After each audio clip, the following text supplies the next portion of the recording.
Tonight, we will journey into the impossible void that predates time itself to uncover the terrifying truth of how reality was born from absolute nothingness. Close your eyes and picture the ultimate emptiness. A space completely drained of light, of matter, of sound. You are likely imagining an infinite, pitch-black room, but even that deeply ingrained image is fundamentally wrong. A dark room still contains physical space. It still experiences the relentless ticking clock of time.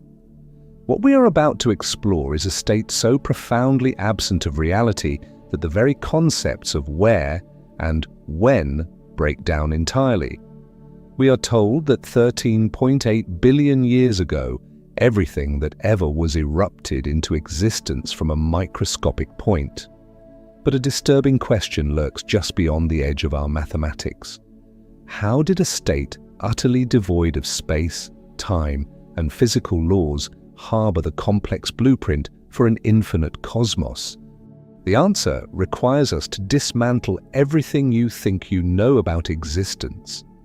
To understand what existed before the universe, we first have to confront a critical failure of the human brain. We are biologically incapable of visualizing true nothingness. If asked to imagine nothing, your mind automatically constructs a dark, empty, three-dimensional void.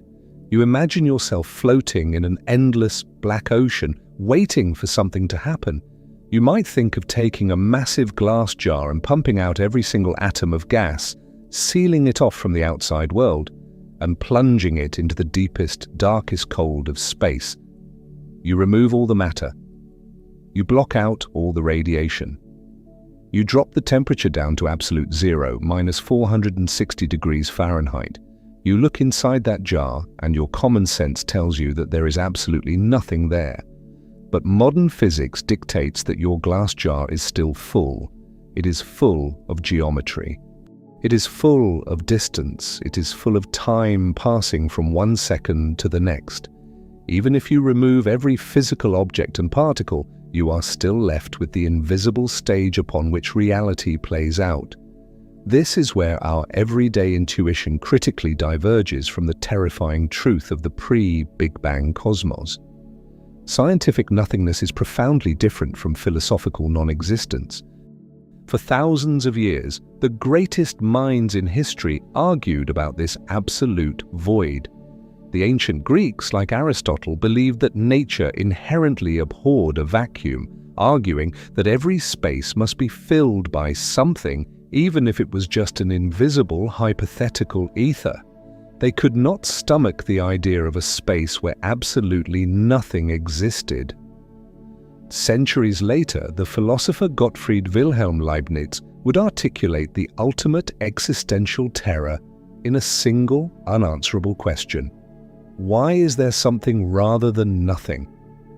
If absolute nothingness is the simplest and most natural state, why do we find ourselves in a universe overflowing with matter, energy, and chaotic motion? The implication was always that something had to account for existence, because something cannot logically arise from a true, absolute nothing. But to even speak of what came before the Big Bang is to fall into a trap built by our own language. We use the word before because our daily lives are governed by the linear forward march of time. We assume time is a universal clock ticking away in the background of eternity regardless of what happens. But time is not a passive background. It is a physical property. It is woven together with space into a single, pliable fabric called space-time. Just like matter and radiation, space-time itself was forged in the explosive fires of the Big Bang. Picture the ultimate boundary, the literal end of before and the birth of when. Scientists refer to this origin point as T0. This innocent little label hides the most violent and inexplicable transformation in the history of everything. At this boundary, the mathematics that successfully describe our world completely break down, exactly like a computer fatally crashing when asked to divide by zero. Einstein's equations of general relativity, which describe the curvature of space-time with breathtaking precision everywhere else, simply stop working at this cosmic singularity. They produce infinities. They output impossible, nonsensical answers. It is as if reality itself has erected a monolithic wall with a warning sign written in the language of physics that reads, "Do not enter." Before this instant of T0, there was no stage for any cosmic drama to unfold on. There were no dimensions to measure, there was no space to fill, and most disturbingly, there was no time to pass. Imagine trying to describe the vivid color of an object that has never reflected light, existing in a realm where light itself is fundamentally impossible. That is exactly what we are attempting to do when we ask what came before the Big Bang. We are using concepts that only make sense after the moment we are trying to examine. Yet, something must have been there, because out of this impossible, spaceless, timeless non-reality, the highly ordered blueprint for all of existence somehow survived to manifest the cosmos. Traditional science programs tell us that the universe originated as a microscopic quantum fluctuation that expanded faster than light. They tell us that empty space is actually a boiling, violent sea of virtual particles constantly popping into and out of existence, borrowing energy from the future and paying it back before the universe's accounting system can notice. This measurable zero-point energy proves that the void is violently alive with potential. But this widely accepted narrative hides a massive, glaring paradox that standard documentaries completely ignore. If our entire universe was birthed by the laws of quantum mechanics, triggering a fluctuation in a pre-existing quantum vacuum, then where did those fundamental mathematical laws come from? How could pure, abstract rules of physics exist if there was no space to contain them, no time for them to operate within, and no matter to act upon? If absolute nothingness truly reigned, what or who acted as the cosmic lawgiver? This realization forces us to confront a concept far more unsettling than an empty black room. A state of true nothingness is not an empty box. It is a condition known as pre-geometry. It was an entirely unentangled state where the very concepts of distance, temporal flow, and locality had not yet crystallized from underlying quantum networks. To understand our origins, we must move beyond the illusion of emptiness. We must look into the dark and ask whether pure mathematical relationships are the true foundation of reality, and whether the nothing before our universe was actually an intelligent, evolved vacuum reaching backward through time, engineering the very explosion that gave us life. Every second of your life you are trapped inside an invisible, relentlessly flowing river. You feel it carrying you forward from the past, through the fleeting present, and into the unknown future. This intuitive experience of time is so deeply embedded in human consciousness that we naturally assume it is a fundamental, inescapable rule of reality. For centuries, classical physics echoed this assumption, treating space as a fixed, static stage, and time as a completely separate, universal clock that ticked away uniformly for everyone, everywhere, regardless of what was happening. We instinctively apply this logic to the origin of the cosmos, assuming that there must have been an endless sequence of ticking seconds leading up to the birth of our universe. But to uncover the truth of our origins, we must shatter this illusion completely. In the early 20th century, Albert Einstein delivered a fatal blow to the concept of a universal clock. Through his theories of relativity, he proved that space and time are not independent entities, but are intricately interwoven into a single, four-dimensional, pliable continuum. General relativity treats space and time not as separate entities, but as a single woven fabric called space-time. This fabric is dynamic. It bends, curves, and stretches in the presence of mass and energy. Because time is a physical dimension woven directly into the fabric of reality, its flow is not absolute. It can be warped by gravity, It can be slowed down by extreme speeds, and most importantly, it can be crushed. To understand the terrifying implication of this, we must run the clock of the universe backward. Imagine rewinding the expansion of the cosmos.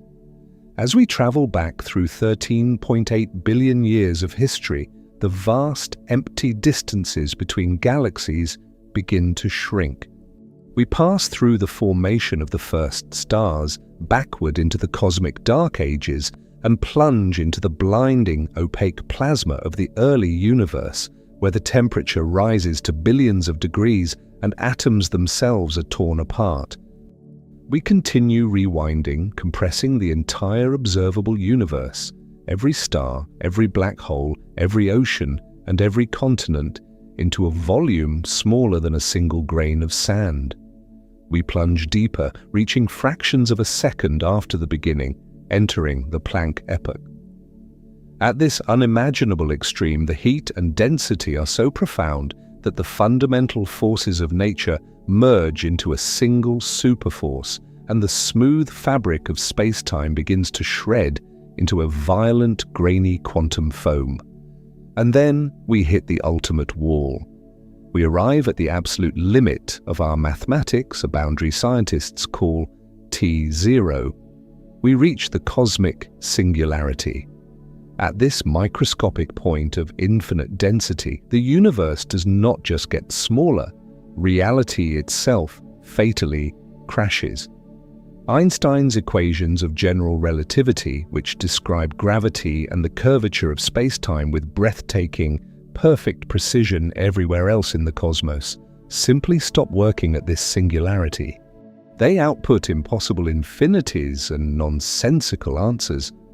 It is as if the architecture of existence has erected a monolithic warning sign written in the fundamental language of physics that reads, "Do not enter."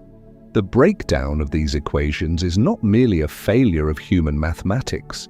It is a signal that the physical laws we rely on to understand cause and effect have been entirely obliterated. This brings us to the most unsettling and counterintuitive truth about the birth of reality.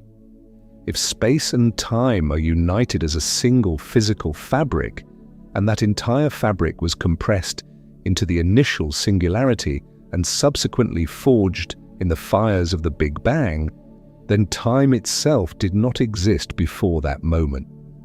The Big Bang was not an explosion that happened in space, nor was it an event that happened in time. It was the explosive expansion of space and time themselves. Therefore, if space-time itself began at the cosmic singularity, asking what happened before the Big Bang is as physically meaningless as asking what lies north of the North Pole. Imagine you are an explorer standing on the frozen ice of the exact geographic North Pole. You hold a compass and you decide you want to walk further north. But every direction you face, whether you turn left, right, or straight ahead, is south. The very concept of north loses all geographical meaning because you are standing at the absolute boundary where the direction originates. You cannot travel north of the North Pole because there is no spatial framework to allow for it. In the exact same way, you cannot ask what happened before the Big Bang because there was no temporal framework to allow for a before. Time itself is bounded by that initial moment. This realization induces a profound sense of existential vertigo.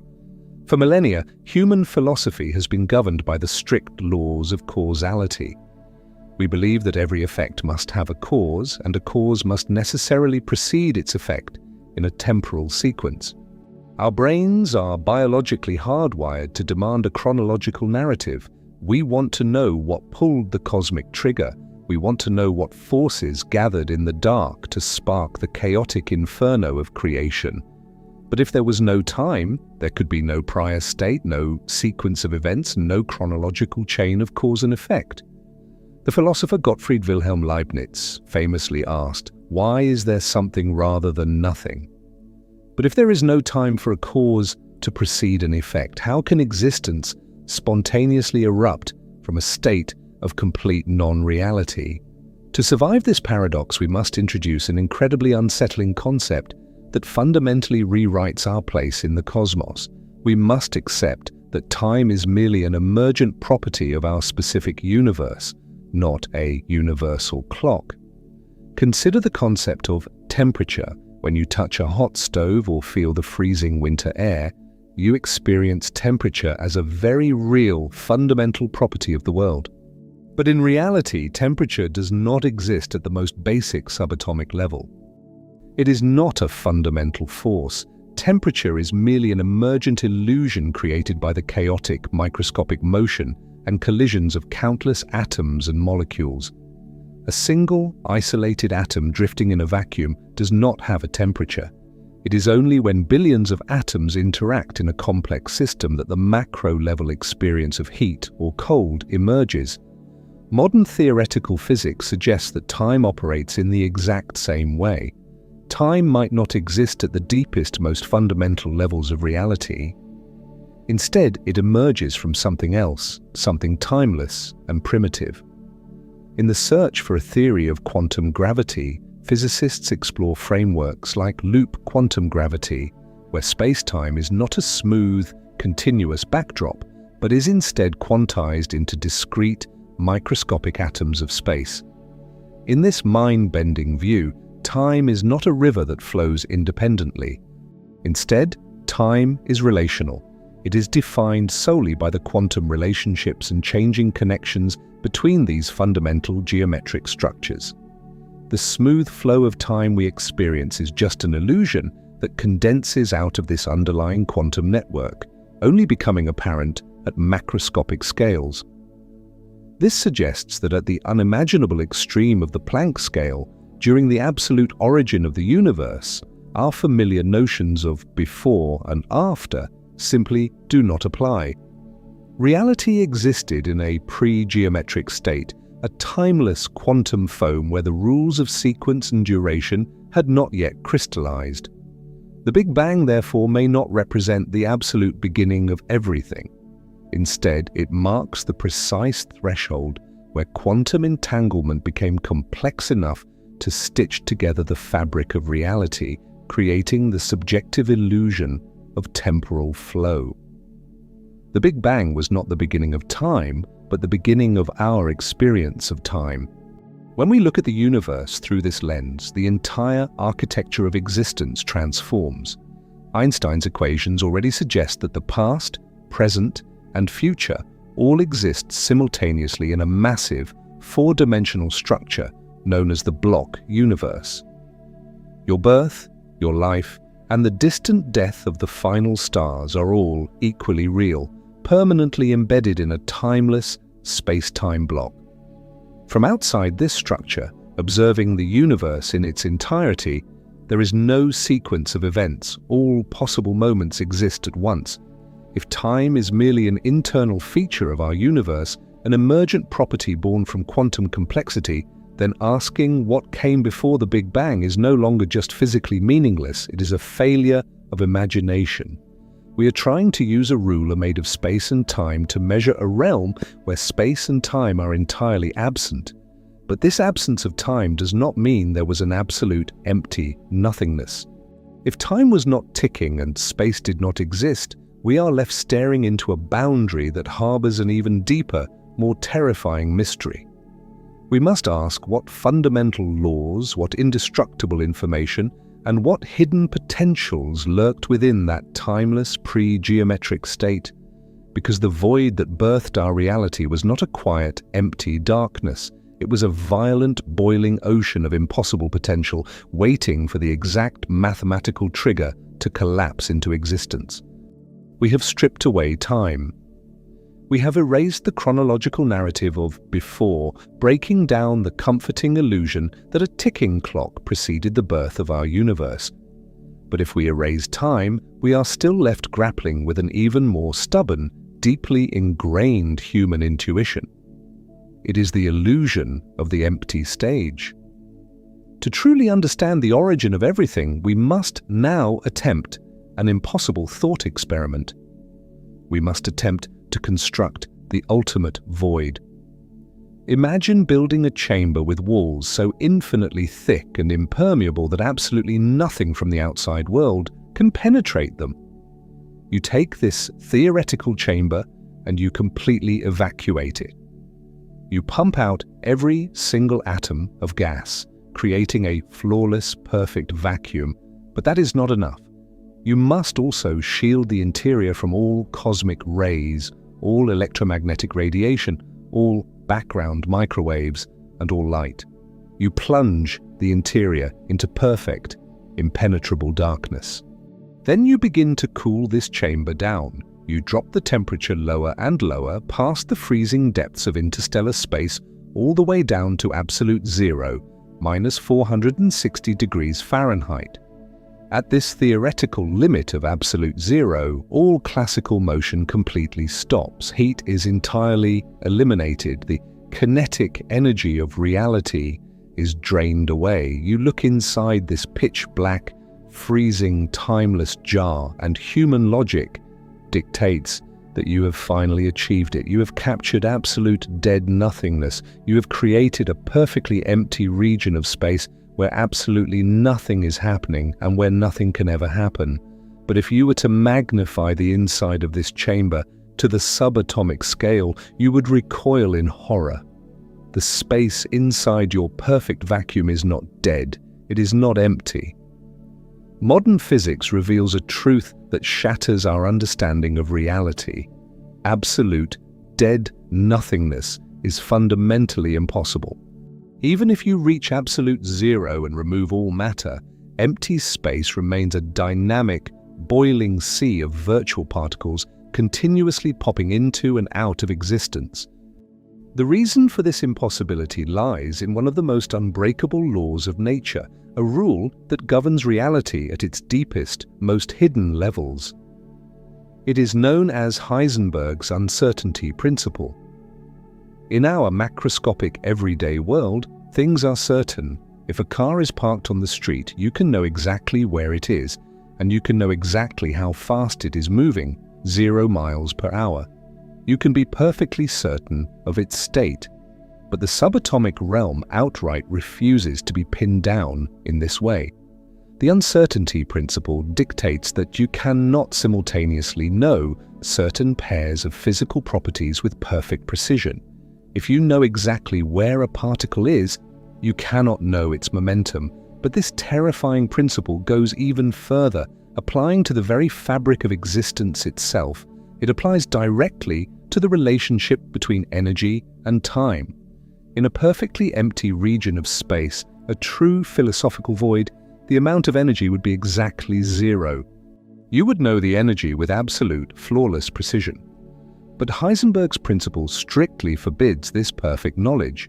Because the precision of energy and time are mathematically intertwined, you cannot have a state where the energy is perfectly zero for a definite, observable period of time. Therefore, the energy cannot be zero. It must continuously fluctuate.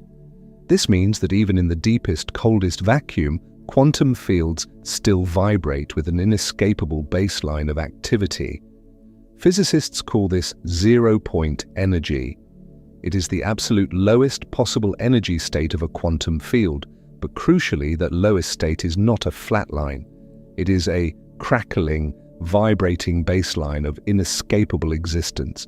You can never pause the universe. You can never quiet the void, because this energy is constantly fluctuating. It manifests in the most bizarre way imaginable. It literally borrows existence from the future, uses it in the present, and pays it back before the universe's accounting system can register the violation. These quantum fluctuations produce actual physical entities known as virtual particles.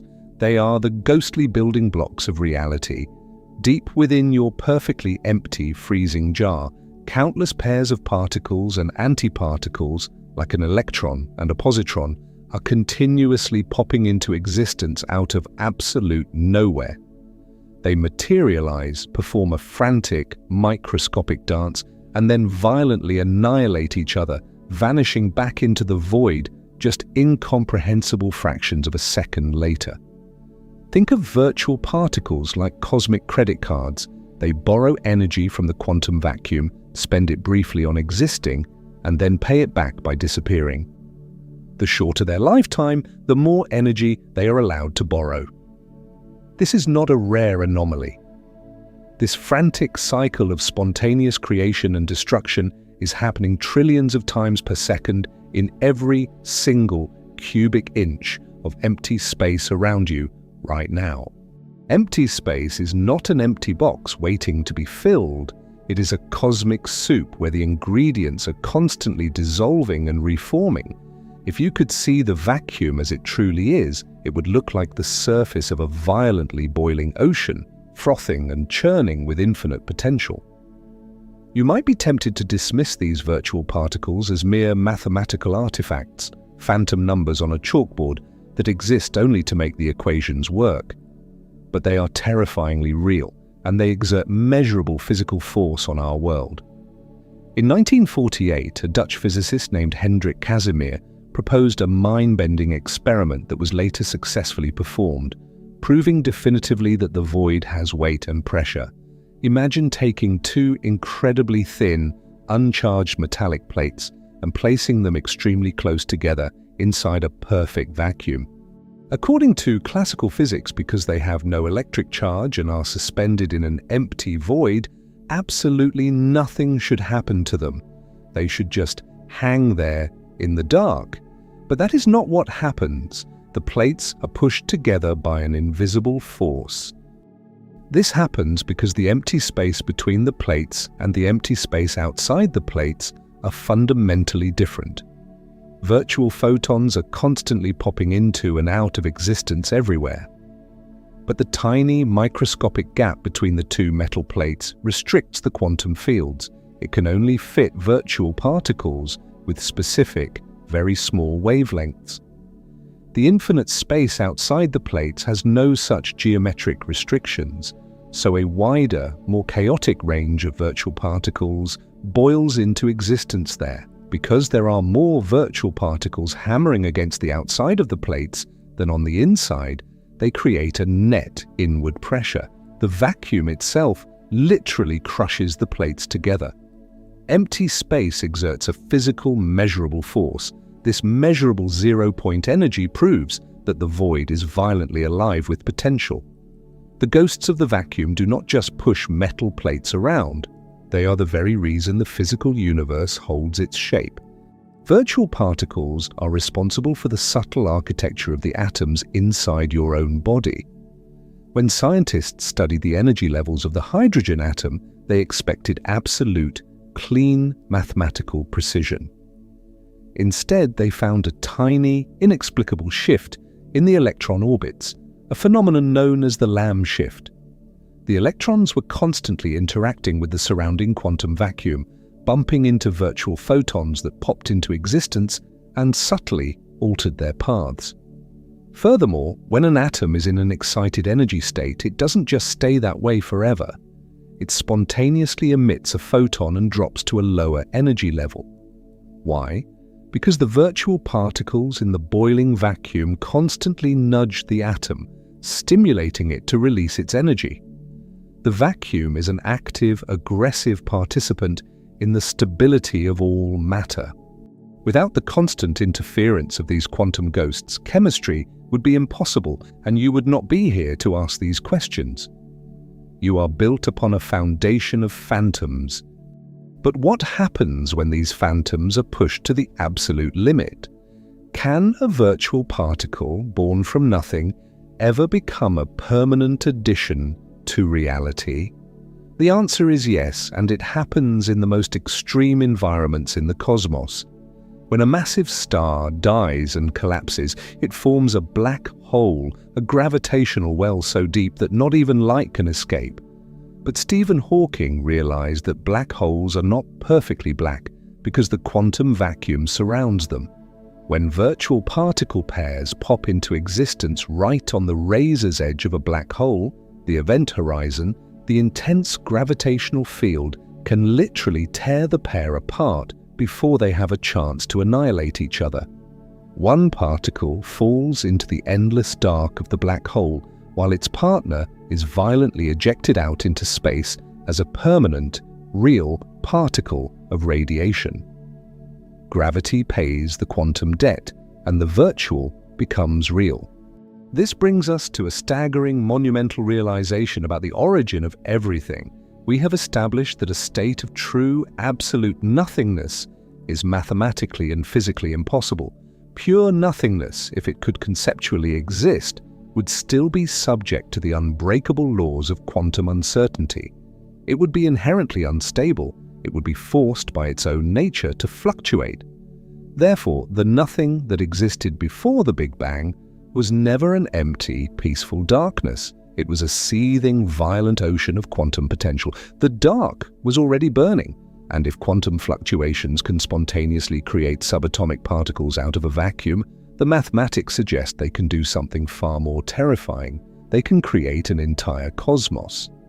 The uncertainty principle allows for enormous energy fluctuations, provided they happen incredibly quickly. A fluctuation large enough to create an entire universe would be mathematically allowed, as long as it paid back its borrowed energy fast enough.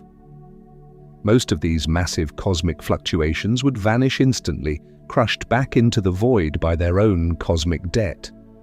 But what if a fluctuation occurred that was so massive and expanded so violently that it grew larger than its own quantum wavelength before the universe's accounting system could demand its energy back? What if it crossed a threshold of no return? This is the heart of cosmic inflation theory.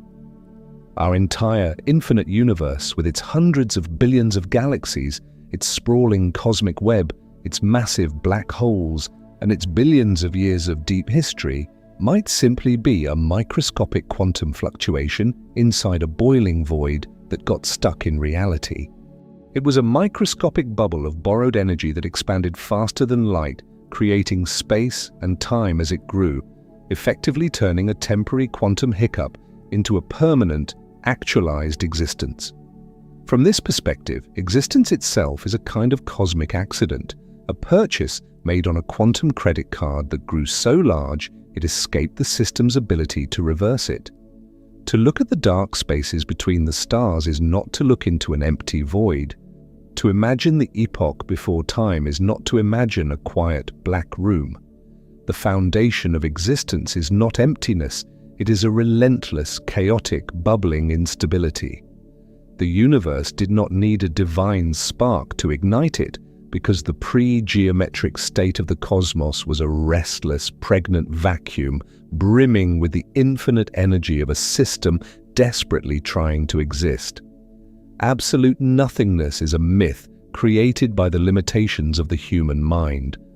But while this terrifying, boiling vacuum provides the raw energy and the mechanical trigger for creation, it leaves us staring directly into the most dangerous paradox in all of modern physics.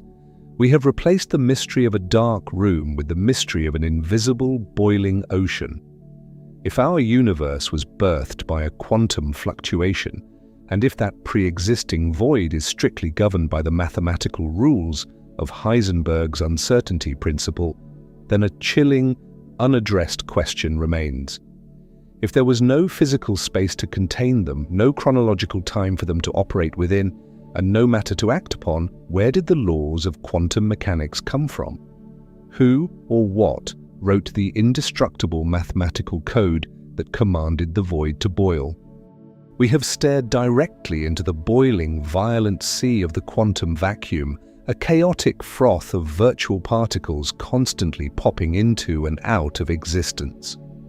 We established that this restless ocean of energy is strictly governed by the ironclad rules of Heisenberg's uncertainty principle. We are told by modern cosmology that our entire universe began as one of these microscopic quantum fluctuations, a sudden, violent swelling of potential that grew exponentially, escaping the vacuum to become the cosmos we inhabit today.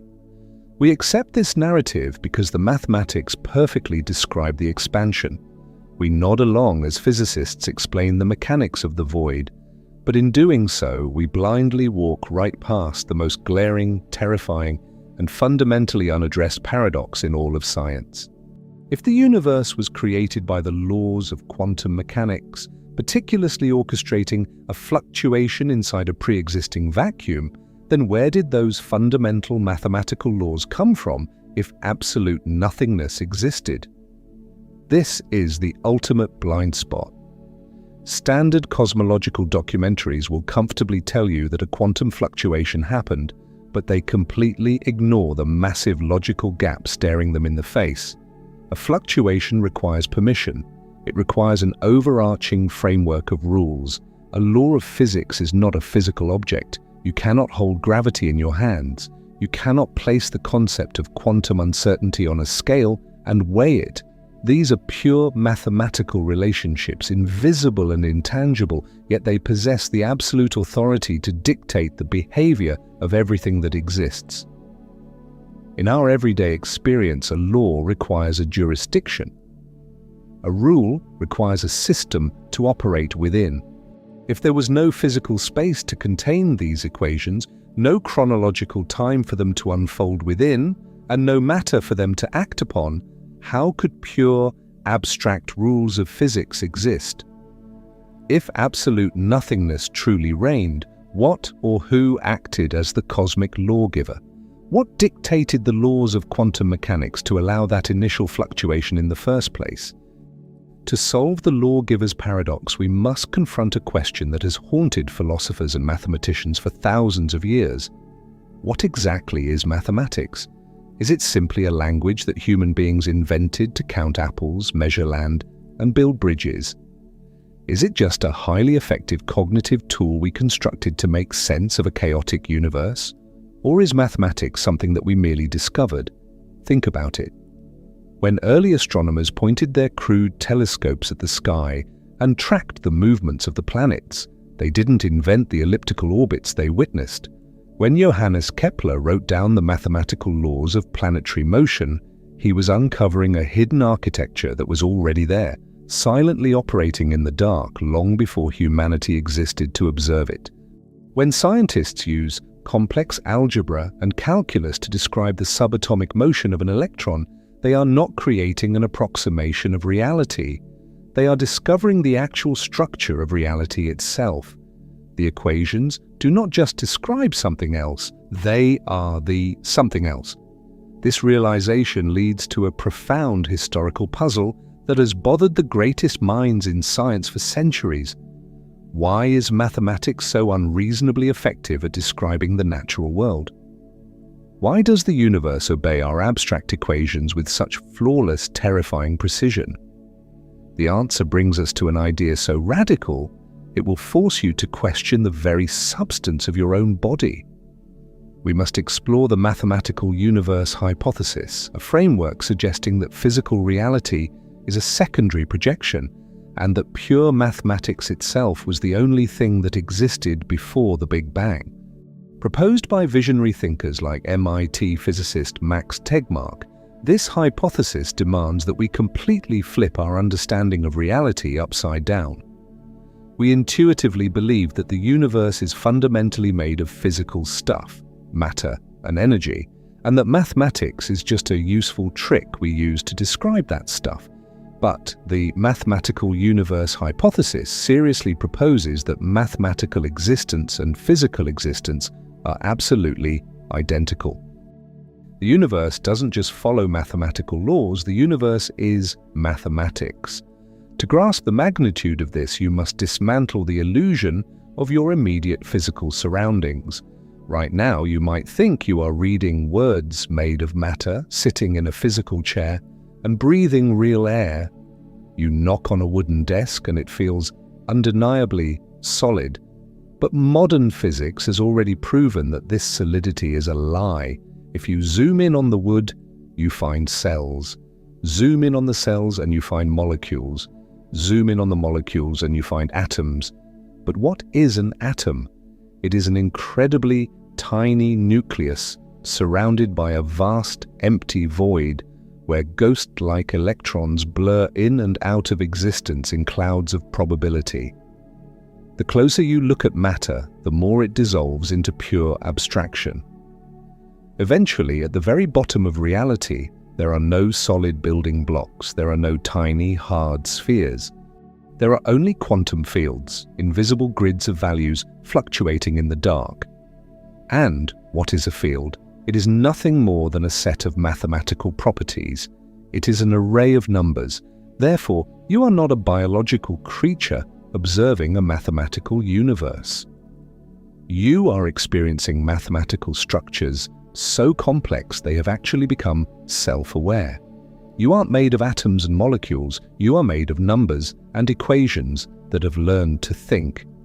Every electron firing in your brain, every photon of light striking your retina, every quantum field vibrating in the space around you is actually a mathematical object.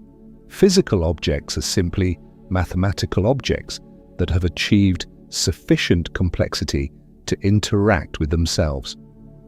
Mathematics works perfectly to describe reality because reality is mathematics. We are not discovering mathematical approximations to physical laws. We are discovering the mathematical structures that constitute existence itself. If this is true, if you are literally made of math, then the terrifying mystery of what came before the Big Bang suddenly evaporates, replaced by a concept of breathtaking elegance and scope. Think about a fundamental mathematical truth like the Pythagorean theorem or the concept of the number 7. Where does the number 7 live? It doesn't have a physical location in space. It doesn't have a temperature. It doesn't experience the flow of time. It doesn't age, and it cannot be destroyed. Mathematical structures exist independently of physical reality. They are eternal, immune to the constraints of space and time. If reality is made of mathematics, then the laws of quantum mechanics didn't need a physical universe to house them. They didn't need a dark room or a boiling vacuum to exist within. The mathematics simply existed in all its infinite complexity and possibility. The nothing before our universe was pure, unmanifested mathematics. The ensemble of all mathematical structures was complete and eternal, containing every possible universe as a mathematical subset. This completely rewrites the concept of the cosmic origin. The Big Bang wasn't the creation of matter and energy from an empty, magical void. It wasn't an explosion that brought physical laws into existence. The Big Bang was simply the exact moment when one particular mathematical structure became complex enough to support observer moments. It was the threshold where a specific equation gained enough intricate, self-referential depth to generate conscious experiences embedded within the mathematical framework. You might wonder, what does a mathematical structure feel like from the inside? The mathematical universe hypothesis suggests that consciousness isn't something mysteriously injected into matter, nor is it something entirely separate from mathematics. Rather, consciousness is precisely what complex mathematics feels like from the inside. When mathematical structures reach a certain threshold of self-referential intricacy, they inherently generate subjective experience. The thoughts in your head, the fear in your chest, the curiosity driving you to ask these questions, all of it is the internal subjective experience of a massive equation solving itself in real time. But here is where the theory plunges into pure existential terror. If our universe is a mathematical structure and mathematical existence is identical to physical existence, then every possible mathematical structure must also exist as an actual physical universe somewhere in the endless dark. There is no reason why our specific set of equations should be the only one to physically manifest. Every mathematical theorem, every possible equation, and every conceivable logical system corresponds to an actual universe somewhere in the infinite ensemble of all mathematical reality. There is a universe based on entirely different geometries where physical space has 4 or 5 dimensions instead of 3. There is a universe where the mathematical constants have vastly different values, making the laws of physics work in ways that would shatter our minds to comprehend. There are universes defined by mathematics so alien, so incomprehensible, that the very concepts of matter, energy, and causality do not apply.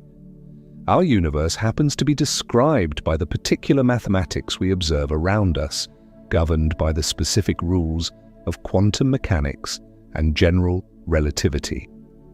We find ourselves inside this specific equation because it happens to be one of the rare structures that allows for complexity and self-awareness to emerge.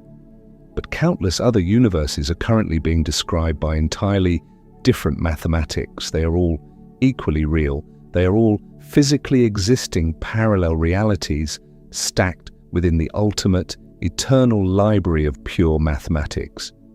From this godlike vantage point, staring out across the ensemble of all mathematics, time itself is revealed to be a convincing illusion.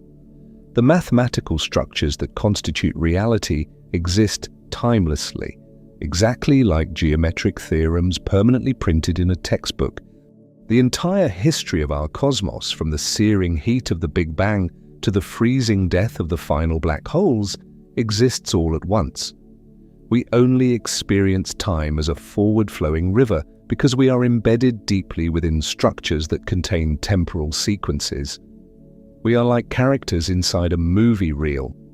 To us, the story unfolds frame by frame, second by second.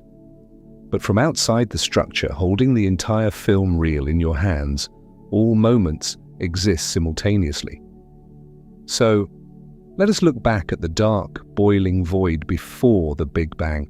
Let us face the lawgiver's paradox. We asked, who wrote the indestructible mathematical code that commanded the void to boil? We asked what dictated the laws of quantum mechanics to allow a microscopic fluctuation to grow into a universe. The answer is that there was no lawgiver, because the law itself is the ultimate foundation of existence. Pure mathematical relationships are the true foundation of reality, existing entirely independently of physical space, time, and matter, effectively predating the quantum vacuum itself. The information simply exists as a basic, irreducible feature of reality, needing no further explanation. Asking where mathematics came from is a meaningless question, because mathematics is the inescapable ground state of all possible realities. Before the Big Bang, there was no empty black room. There was no ticking clock waiting for an event to happen. There was only the silent, eternal, indestructible architecture of pure mathematics. Our universe was not birthed from nothingness. It was birthed from everythingness. It is just one beautifully complex note struck within an infinite cosmic symphony of equations. But if reality is fundamentally composed of abstract, dimensionless numbers and equations, how did the illusion of physical space actually form? How did an abstract mathematical law crystallize into the three-dimensional, tangible world of distance, depth, and volume that we move through every single day? To answer this, we must descend from the lofty heights of pure mathematics and look at the very fabric of space itself, uncovering the terrifying truth that distance and location are not smooth, empty realities, but are built from discrete, irreducible atoms of pre-geometry that had not yet learned how to connect. To understand how a pure, abstract mathematical law could physically manifest into the three-dimensional reality we inhabit, we must confront one of the most stubborn illusions generated by the human brain. We must fundamentally deconstruct the nature of space itself. Look at the room around you. Move your hand through the empty air. The space you are occupying feels perfectly smooth, continuous, and unbroken. Your everyday intuition, backed by centuries of classical Newtonian physics, tells you that space is a fixed, infinite stage. You instinctively believe that you could take a ruler and divide a single inch of empty space in half, and then in half again, and continue dividing it into smaller and smaller fractions for eternity. You assume there is no limit to how small a region of empty space can be, Even Albert Einstein, who revolutionized our understanding of the cosmos by proving that space and time are an interwoven, pliable fabric that bends and stretches under the weight of gravity, still treated space-time as a continuous, smooth medium. In the classical world of general relativity, the cosmic stage is dynamic, but it is still fundamentally seamless. But as we journey deeper into the impossible void before the Big Bang, the smooth canvas of reality violently tears apart. We already know that the rigid laws of quantum mechanics govern the subatomic realm, dictating that energy and matter do not flow in smooth, continuous streams, but are instead delivered in discrete, indivisible packets called quanta. The terrifying truth of our origin emerges when we realize that this quantum rule applies not just to the matter inside the universe, but to the invisible stage of the universe itself.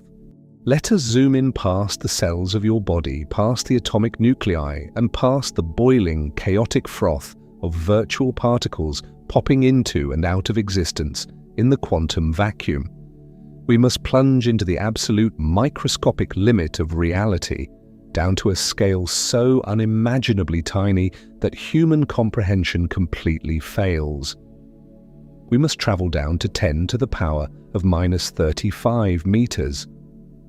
This is known as the Planck length. At this extreme threshold, the smooth, flexible fabric of Einstein's spacetime simply ceases to exist. It shreds into a granular, violently fluctuating quantum foam. To visualize what exists at this fundamental layer, we must look to a cutting-edge framework in theoretical physics known as loop quantum gravity. For decades, scientists have tried to reconcile the smooth, heavy world of gravity with the jittery, pixelated world of quantum mechanics. Loop quantum gravity attempts to bridge this gap by applying the rigid rules of quantum quantization directly to the fabric of space itself. In this mind-bending framework, space is not a continuous backdrop. Space is not an empty room waiting to be filled. Instead, space is quantized. It is built from discrete, fundamental, irreducible building blocks. You can literally think of them as the atoms of space.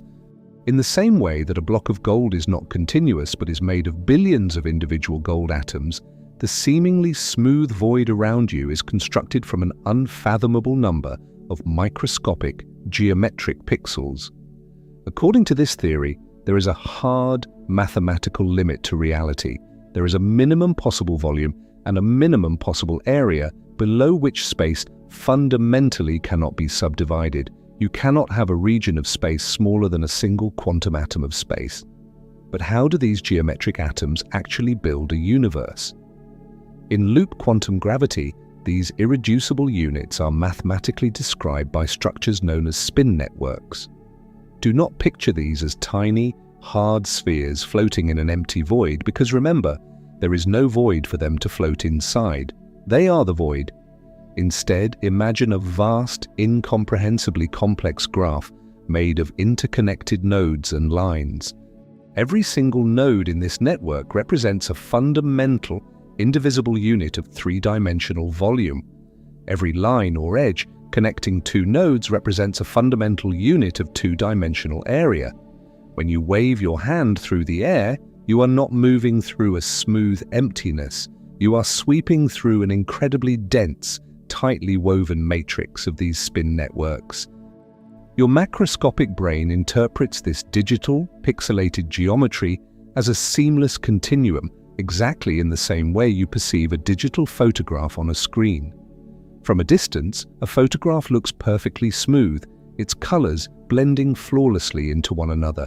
But if you press your eye right up to the glass, the illusion shatters, revealing a rigid grid of individual, glowing square pixels. Space itself is a digital construct. Reality is pixelated. But this revelation leads us to a profound and deeply unsettling question. If space is not a continuous container, but is instead made of countless individual, separate atoms of volume, what holds them together? What defines the distance between one node and the next? The answer requires us to abandon our everyday understanding of geography and look to the most ghostly, counterintuitive phenomenon in quantum mechanics: quantum entanglement. In the standard model of physics, when two particles become entangled, their quantum states become permanently linked. If you measure the properties of one particle, you instantaneously determine the precise properties of its entangled partner, regardless of whether that partner is 3 feet away or on the other side of the observable universe. Albert Einstein famously derided this instantaneous connection as spooky action at a distance. But in the deepest frontiers of modern theoretical physics, scientists are beginning to realize that entanglement is not just a strange behavior that happens within space. Entanglement is the actual physical mechanism that generates space. In our spin network, the lines connecting the nodes of volume are forged by quantum entanglement. Two atoms of space are only next to each other if they are highly entangled. Their quantum connection is the physical bridge that creates the concept of distance. If two nodes share a vast amount of entanglement, they are close together. If they share a low degree of entanglement, they are far apart. The entire three-dimensional architecture of the cosmos, the vast gulfs between galaxies, and the space between your own two hands is nothing more than a measure of how thoroughly these fundamental nodes of volume are entangled with one another. This brings us to the ultimate terrifying visualization of true nothingness. We began this journey by trying to imagine an entirely empty, pitch-black room. We established that an empty room still possesses distance, depth, and the flow of time. But now, armed with the knowledge of loop quantum gravity and spin networks, we can finally conceptualize what absolute nothingness actually is. What happens if you take these fundamental atoms of space, these isolated mathematical nodes of pure potential, and you completely sever every single entangled connection between them?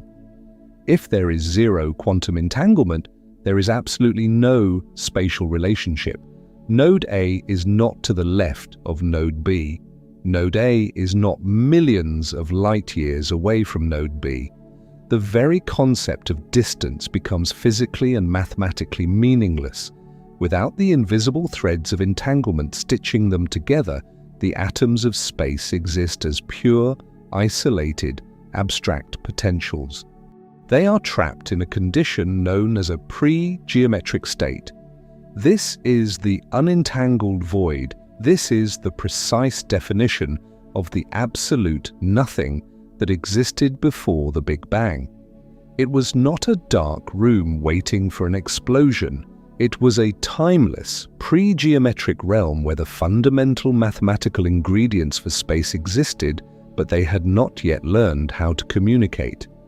Because they were entirely unentangled, the architecture of geometry simply had not yet crystallized. There was no length, there was no width, there was no depth. And as we explored earlier, because there was no changing geometry, there was no time. In loop quantum gravity, time is not an external clock ticking in the background. Time is an emergent illusion that arises strictly from the dynamic evolution and the changing connections within the spin networks. Time is just a measure of how the network reconfigures itself. But in the pre-geometric void, where there is zero entanglement and zero connection, nothing can evolve. The network is dead. The void is suspended in a state of absolute, frozen, timeless non-geometry. Try to visualize this unvisualizable state. You cannot picture a dark shape because shape requires space. You cannot picture a vast emptiness because emptiness implies volume.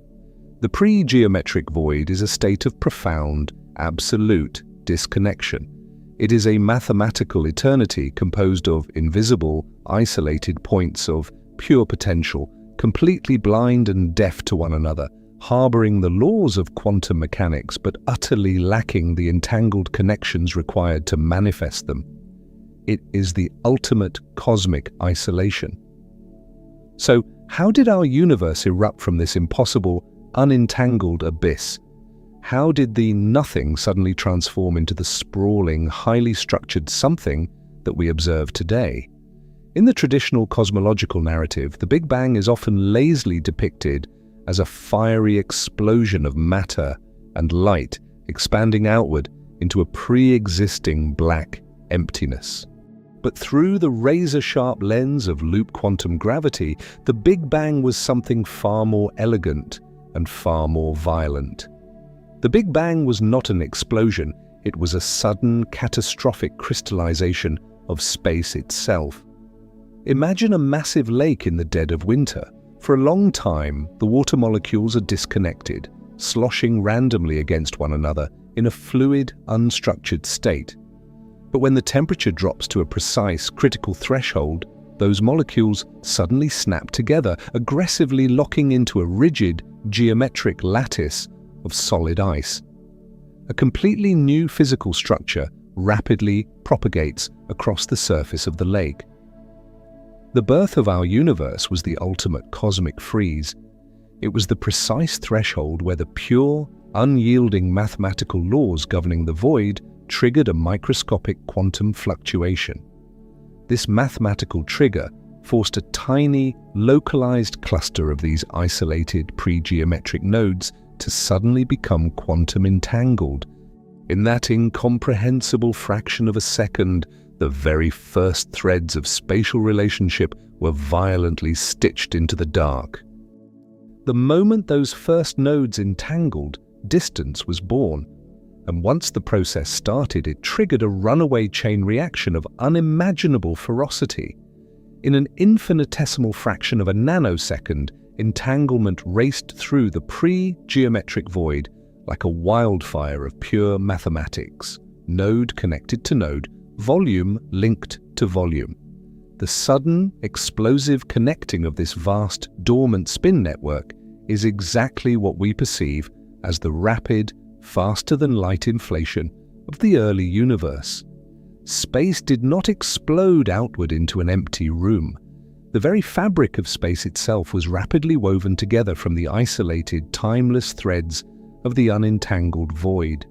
The universe literally stitched itself into existence, pixel by pixel, connection by connection, expanding its geometric boundaries by continuously entangling new nodes of potential into the growing cosmic web. As the spin network violently entangled and crystallized, the network began to dynamically evolve, shifting its connections and exchanging quantum information. This rapid reconfiguration of the geometric lattice is what birthed the emergent property of time.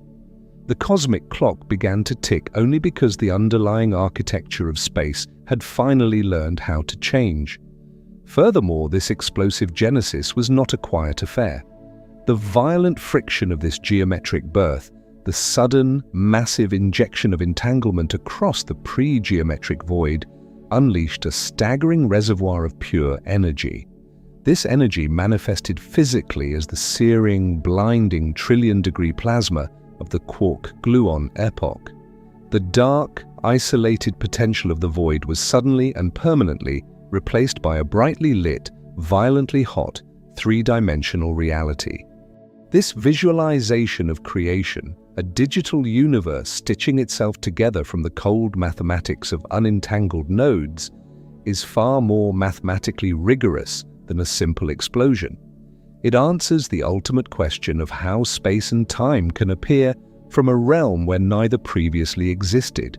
The ingredients were always there, resting in the dark, waiting for the mathematical command to connect. But while loop quantum gravity provides us with the mechanics of creation, it leaves a lingering, terrifying shadow over our origin story.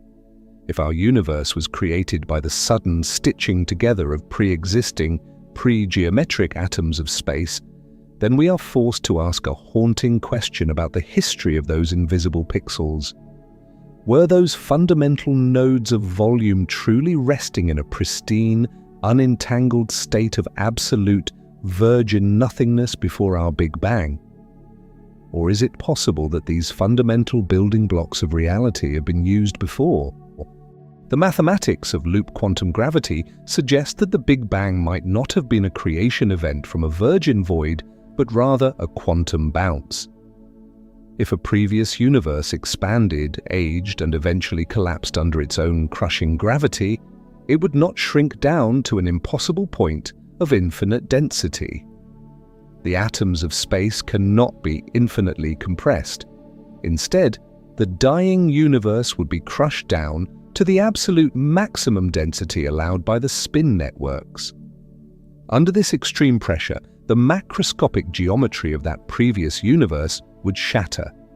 The macroscopic entanglement would break down, forcing the universe to squeeze through a pre-geometric bottleneck, a temporary state of zero entanglement, before violently rebounding and recrystallizing outward as our new Big Bang.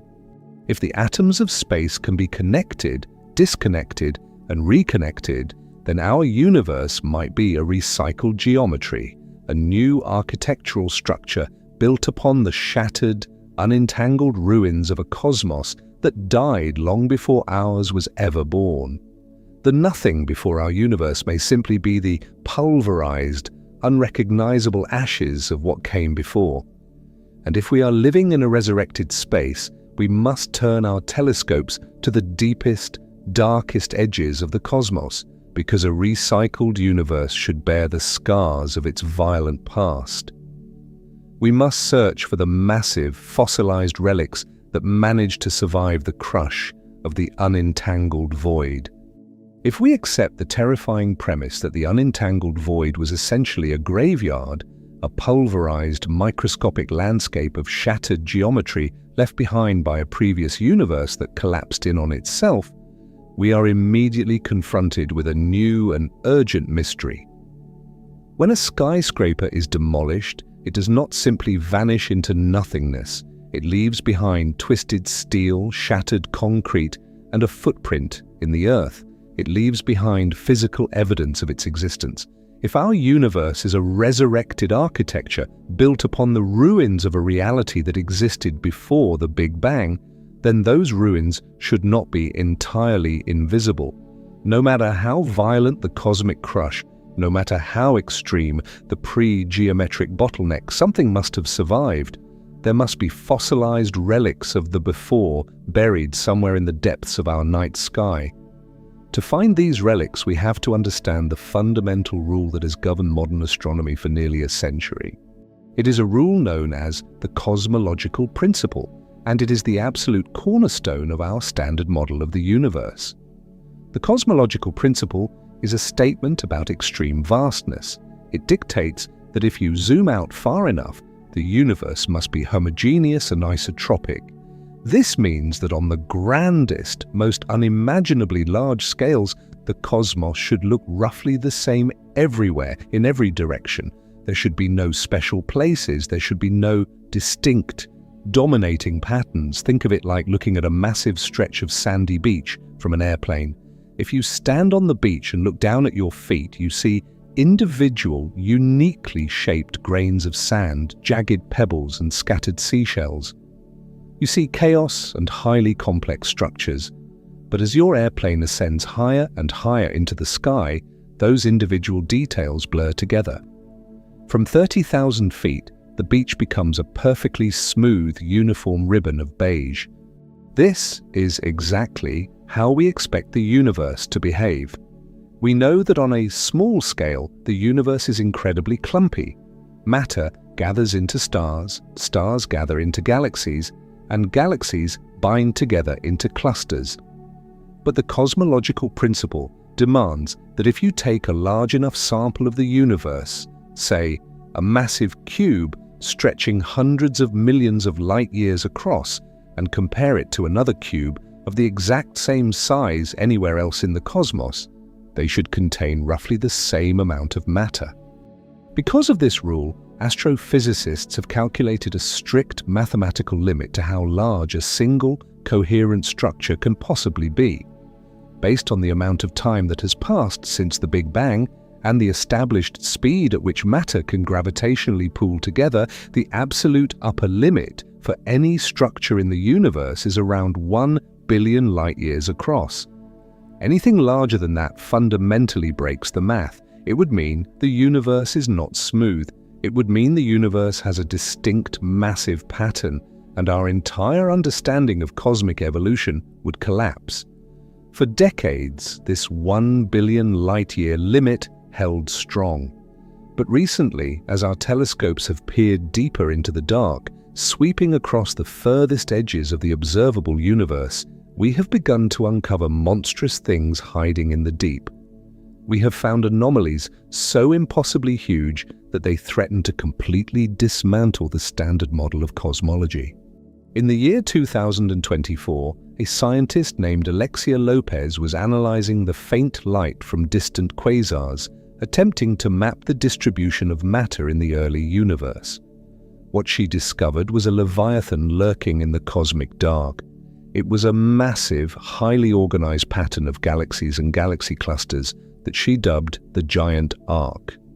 This continuous, sweeping curve of galactic matter stretches across an astounding 3.3 billion light-years of space. To put that terrifying scale into perspective, the Milky Way's own local supercluster, a massive web containing our galaxy and over 100,000 others, is only about 500 million light-years in diameter. The Giant Arc is over 6 times that size. It shouldn't exist. There simply has not been enough time since the Big Bang for gravity to drag this much matter into a single, cohesive shape. But the Giant Arc was not an isolated anomaly. Right next to it, lurking in the same region of the ancient cosmos, Lopez discovered something even more disturbing. She found the Big Ring. This is an ultra-large structure with a diameter of roughly 1.3 billion light-years and a staggering circumference of nearly 4 billion light-years. We are seeing this colossal ring as it existed approximately 9.2 billion years ago. Detailed analysis reveals that it might not just be a flat circle, but a massive twisting spiral or corkscrew shape violently punching its way through the fabric of space. If the Big Ring were bright enough to be seen with the naked eye from Earth, it would dominate our night sky, appearing 15 times wider than the full moon. When confronted with these impossibilities, standard cosmologists attempt to desperately force them to fit into existing frameworks. They try to explain them away using a phenomenon called baryon acoustic oscillations. In the first few 100,000 years after the Big Bang, the universe was a blinding superheated plasma. Massive sound waves propagated through this plasma, creating ripples of high and low pressure. When the universe cooled and the plasma cleared, these sound waves were permanently frozen into the distribution of matter, eventually growing into galaxies. But baryon acoustic oscillations can only create roughly spherical, bubble-like shells of matter. They fundamentally cannot produce an elongated, sweeping line like the Giant Arc, and they absolutely cannot produce a massive, twisting corkscrew like the Big Ring. And more importantly, they cannot operate on a scale of 3 or 4 billion light-years. Other skeptics try to dismiss these structures as mere statistical flukes. They argue that in an infinite universe, if you throw enough random galaxies into the dark, eventually some of them will accidentally line up to look like a giant ring or a giant arc. But the mathematics of probability outright reject this. The likelihood of finding not just one, but multiple structures of this impossible magnitude, including other recently discovered anomalies like the Sloan Great Wall and the South Pole Wall, is vanishingly small.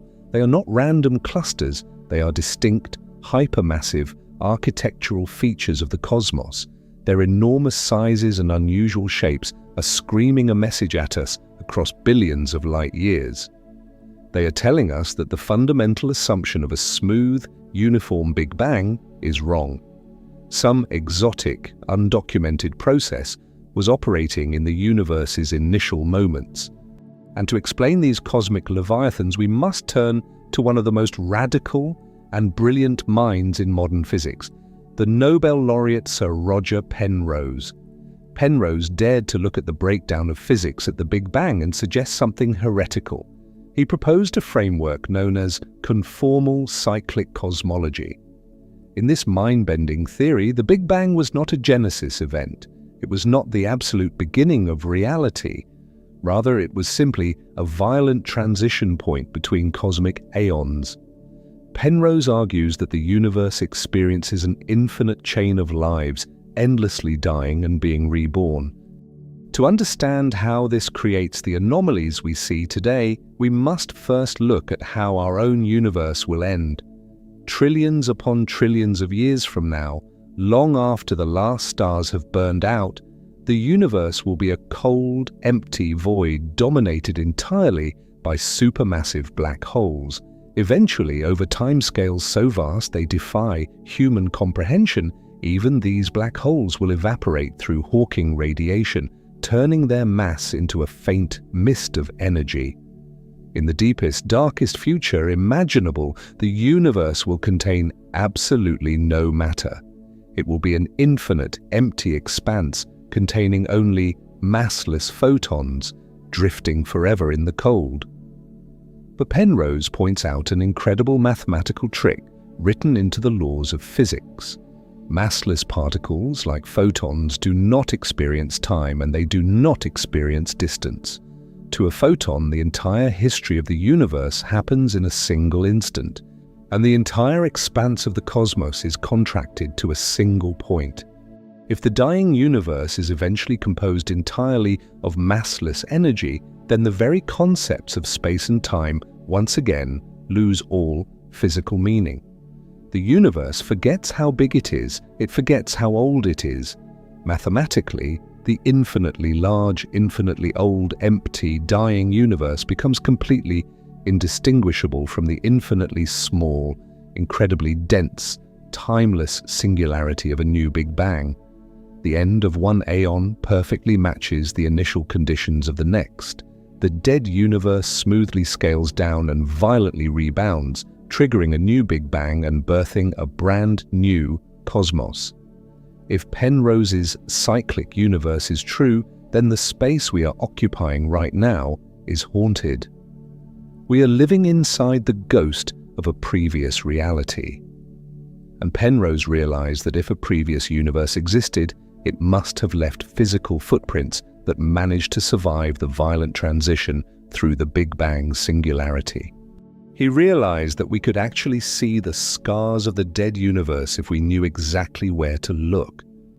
He directed our attention away from the modern distribution of galaxies and pointed us toward the oldest photograph in existence, the cosmic microwave background. The CMB is the faint, ambient glow of radiation that fills the entire sky, an ancient flashbulb imprint of the universe when it was just 380,000 years old. To the untrained eye, the CMB looks like a random, chaotic scattering of slightly warm and slightly cool spots, perfectly matching the random quantum fluctuations we expect from a pristine, virgin Big Bang. But Penrose and his colleagues ran intensive mathematical analyses on this ancient light, deliberately searching for hidden, non-random geometries. And they found them. Buried within the static of the cosmic microwave background, they discovered perfect concentric circular patterns. They found rings within rings of uniform temperature, completely violating the expectation of a random, smooth early universe. What could possibly create massive, perfect rings of energy that predate the formation of the first stars? Penrose offered an explanation that chills the blood. These concentric rings are not from our universe. They are the fossilized echoes of gravitational waves that were unleashed in the final dying days of the universe that came before ours. Imagine the end of the previous aeon. The universe is incredibly old, dark, and empty, save for the remaining supermassive black holes. As galaxies in that ancient reality collided and decayed, their central supermassive black holes would eventually find each other. When two black holes containing the mass of billions of suns spiral inward and violently merge, they unleash an explosive tidal wave of gravitational energy. They literally warp and distort the fabric of space-time, sending ripples of pure gravitational force echoing outward across the dying void at the speed of light.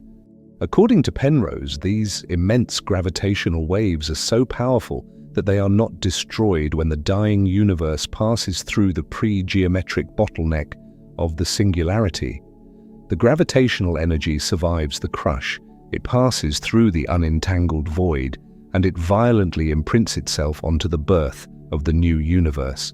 When our Big Bang erupted, the explosive plasma of our infant cosmos was slammed by these ancient gravitational ripples, leaving massive, circular bruises in the cosmic microwave background.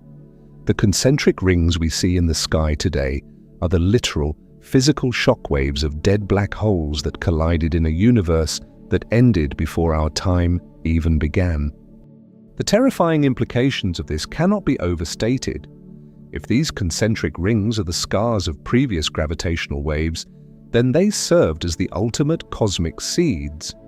In the early days of our universe, matter would naturally be drawn to these massive circular fault lines of dense energy.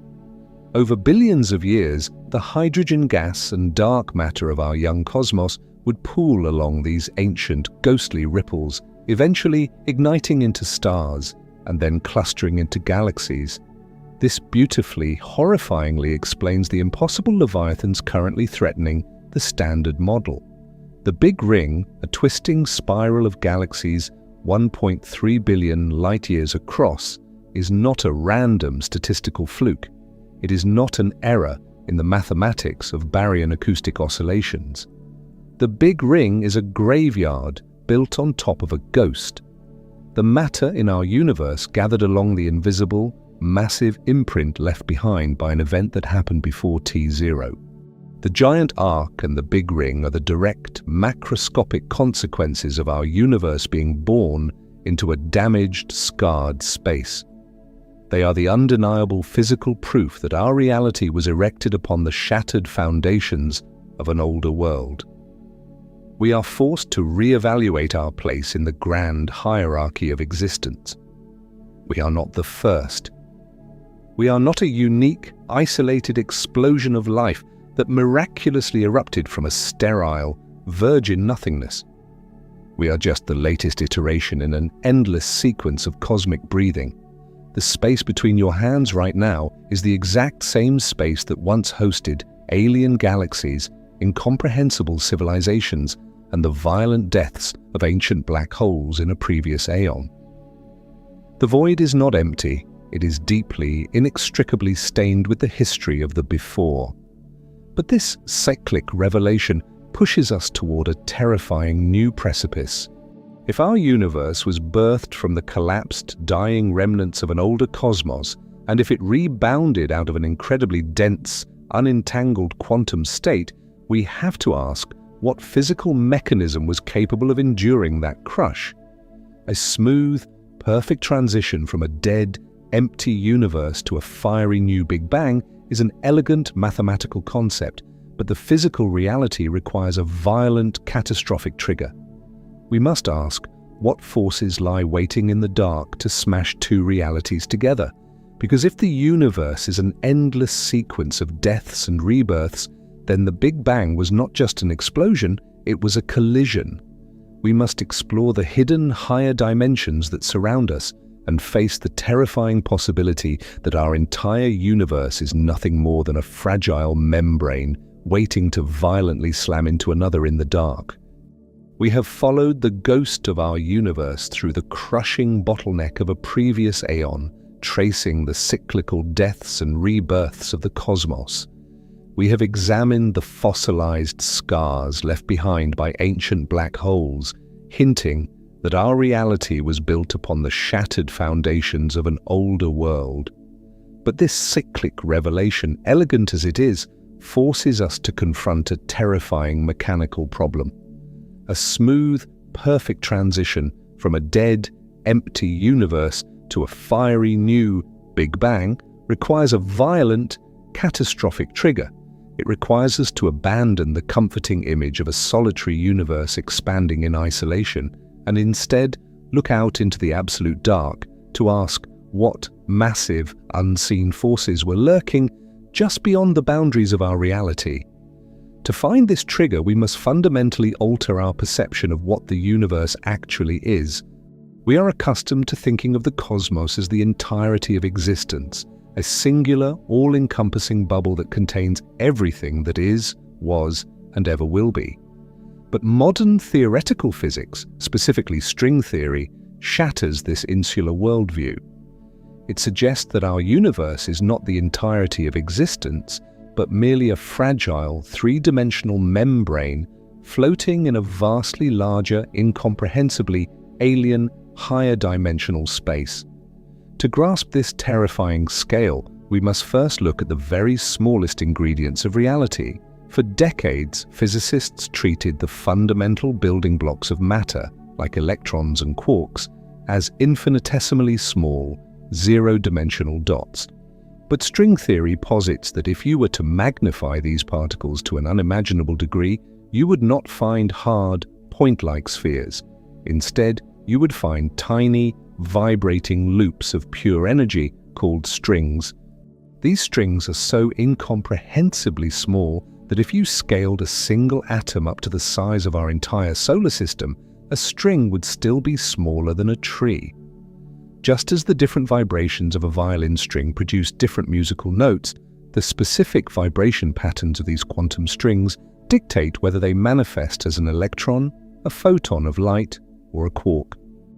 The entire physical universe is, at its core, a magnificent, complex cosmic symphony.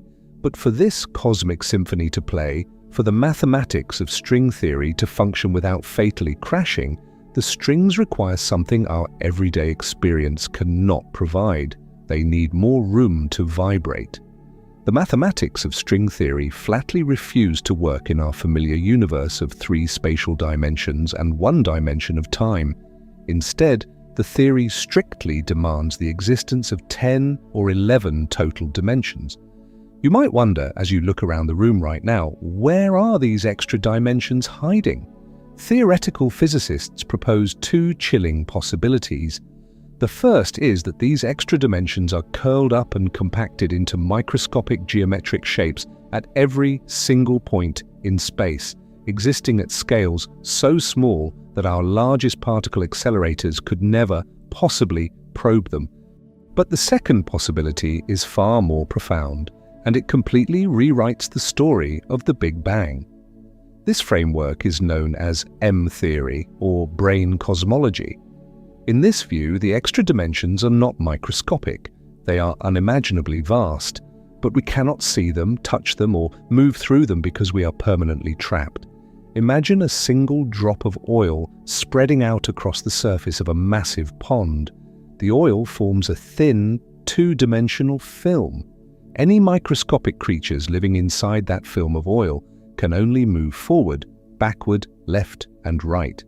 They are completely oblivious to the massive 3-dimensional depths of the water beneath them and the infinite expanse of the sky above them. They are bound entirely to their 2-dimensional membrane. According to M-theory, our entire universe, with its billions of light-years of sprawling cosmic web, its supermassive black holes, and its countless galaxies, is exactly like that film of oil. We are living on a 3-dimensional membrane, or brain, suspended within a colossal, higher dimensional void known as the bulk. We are a flat, isolated slice of reality floating in a multidimensional abyss. And this brings us to a radical and terrifying explanation for the origin of the cosmos, proposed by visionary physicists Neil Turok and Paul Steinhardt. If our universe is a membrane floating in the higher dimensional bulk, there is absolutely no reason to assume we are the only one. The bulk could be teeming with other brains, other parallel realities hovering in the dark. And these neighboring brains might not be millions of light years away. Because they exist in a higher spatial dimension, another universe could be hovering just a fraction of a millimeter away from your face right now. You cannot see it or reach out and touch it because your atoms, your photons of light, and the very structure of your body are permanently glued to our 3-dimensional brain. But gravity is different. Theoretical models suggest that gravity is the only fundamental force that is not entirely trapped on the brain. It can leak out into the higher dimensional bulk. And this means that brains can feel each other. They can exert gravitational pull across the multidimensional void. Imagine the epoch before the Big Bang not as a microscopic singularity of infinite density, but as a period of terrifying, creeping silence in the higher dimensions. Our pristine, empty membrane is drifting through the dark of the bulk, but it is not alone, inexorably drawn by the relentless leaking pull of higher dimensional gravity. A second, massive, parallel universe is drifting on a direct collision course toward ours. For an eternity, these two titanic membranes draw closer and closer together, accelerating through the unmapped dark of the fourth spatial dimension. And then they hit. The collision of two three-dimensional brains in a higher dimensional space is an event of unimaginable, catastrophic violence. When these two realities slam into each other, the kinetic energy of their colossal impact is instantly converted into raw, searing heat and matter. This explosive injection of energy ripples across the entire surface of our membrane simultaneously. The blinding trillion-degree plasma, the sudden birth of fundamental particles, the explosive expansion of space itself, everything we observe and classify as our Big Bang, was not an explosion from a tiny point in an empty room. It was the physical shockwave of our universe violently clapping together with another reality. In this ekpyrotic or cyclic brain model, the nothing before the Big Bang was simply the quiet, empty space in the bulk between the approaching membranes. And the terrifying implication is that this process is cyclical. After the collision, the two universes bounce off each other, repelled back into the dark of the bulk. They spend billions of years expanding, cooling, and creating stars and galaxies, exactly as we see today. But eventually the expansion will thin them out into cold, empty brains once more, and the relentless pull of higher dimensional gravity will inevitably drag them back together for another collision, another spark, and another Big Bang. We are trapped in an endless rhythmic beating of cosmic symbols, an eternal cycle of parallel worlds colliding in the dark.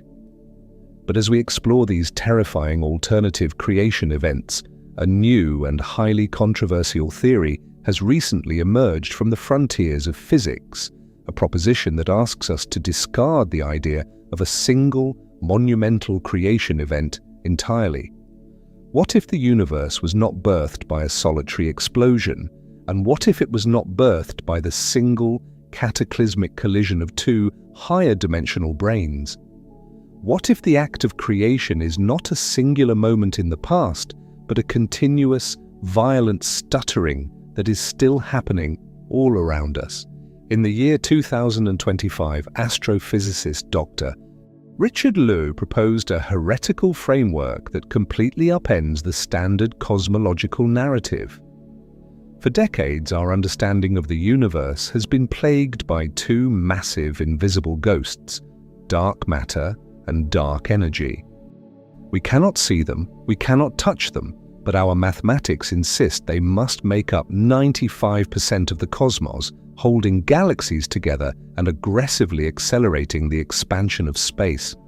They are the ultimate cosmic placeholders, mathematical band-aids applied to our equations to force them to match what we observe through our telescopes.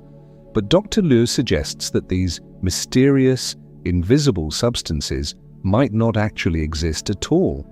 Instead, he proposes that the cosmos is shaped by sequential mini-bangs, transient singularities that continuously flash into existence, inject raw energy into the universe, and violently vanish.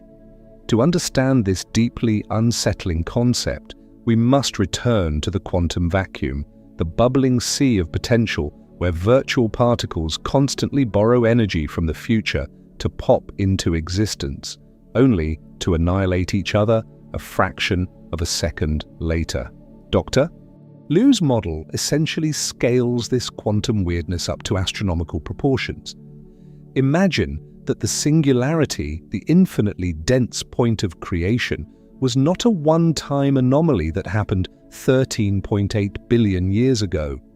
Instead, imagine that the fabric of the universe is constantly, spontaneously spawning these microscopic, infinitely dense singularities. They violently erupt out of the quantum vacuum, appearing uniformly across the entire cosmos. For an infinitesimally brief, unmeasurable fraction of a moment, they rip open the laws of physics and inject a massive burst of raw mass and energy directly into the universe. And then, before they can be directly observed, they immediately wink out of existence. They disappear back into the dark.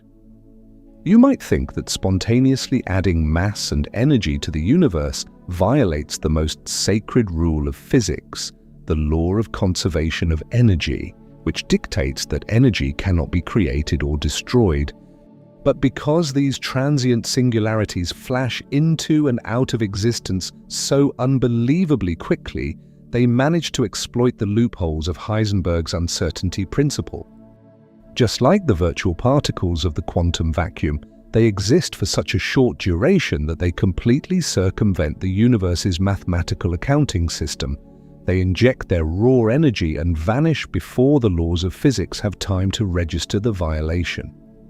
If this theory holds true, it fundamentally alters our perception of reality.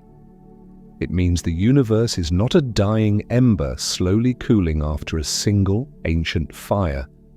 Rather, it is a cosmic engine that is constantly misfiring in the dark.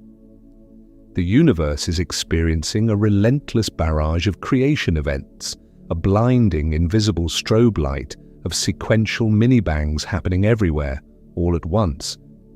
And the implications of these cosmic flickers are staggering because they offer a brutal, elegant solution to the greatest mysteries of modern astronomy.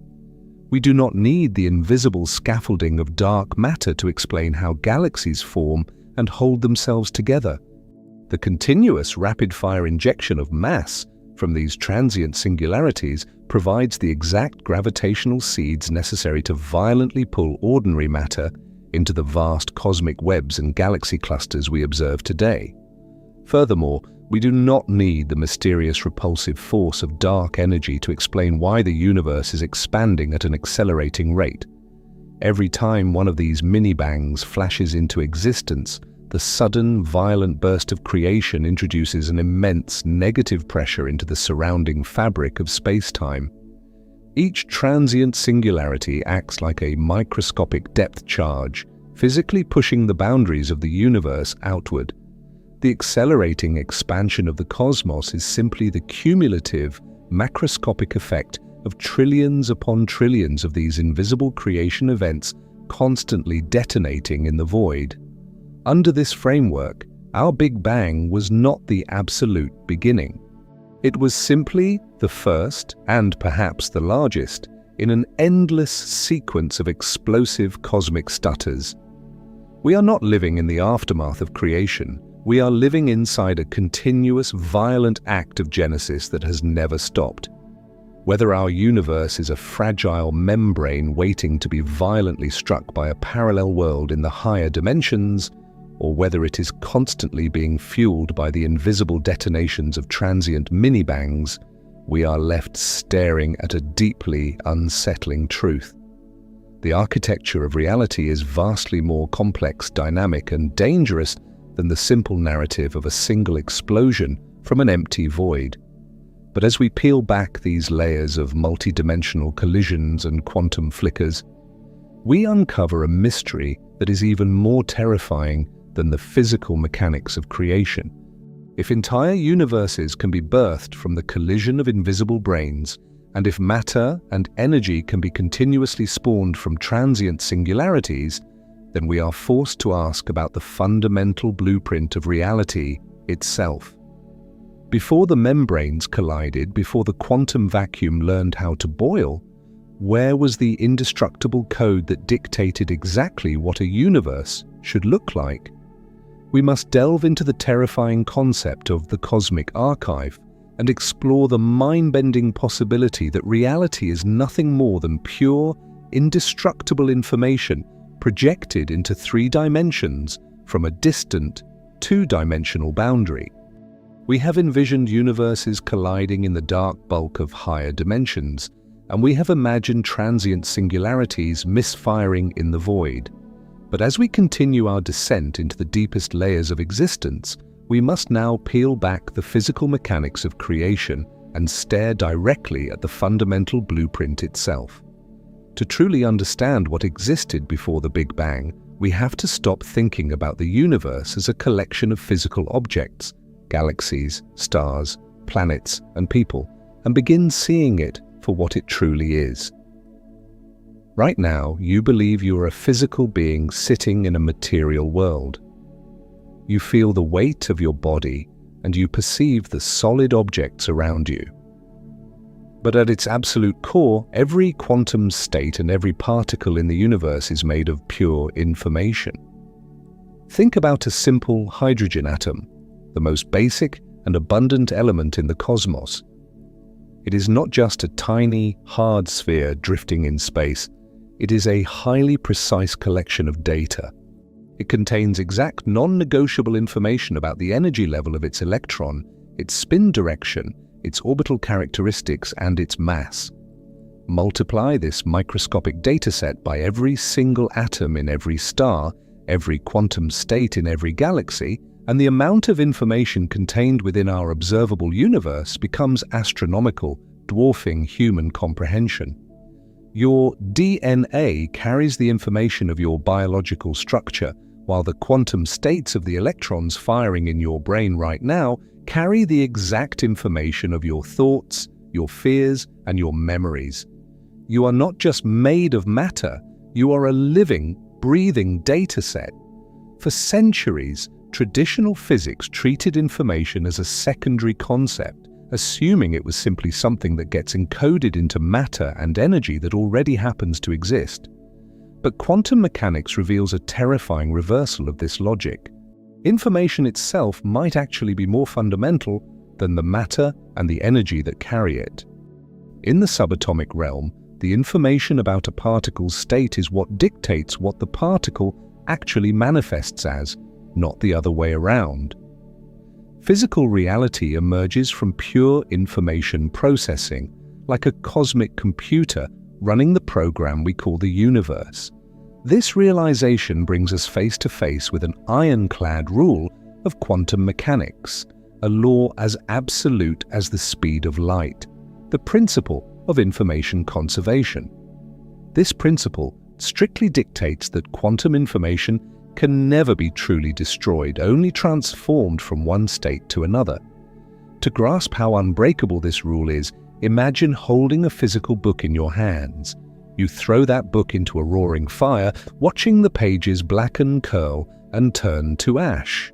Your common sense tells you that the story written inside that book has been permanently destroyed, but quantum mechanics says otherwise. The information in those pages did not vanish into nothingness. It was simply scrambled. It became perfectly encoded in the precise microscopic positions and velocities of the smoke particles drifting into the air, the ash fragments left in the hearth, and the invisible electromagnetic radiation radiating from the flames. In principle, if you had a supercomputer powerful enough to track every single particle of smoke, ash, and light, you could perfectly reverse engineer the fire and reconstruct the original text of the book flawlessly. Information is an indestructible feature of reality, but this unbreakable law creates a massive, catastrophic paradox when we apply it to the origin of the cosmos.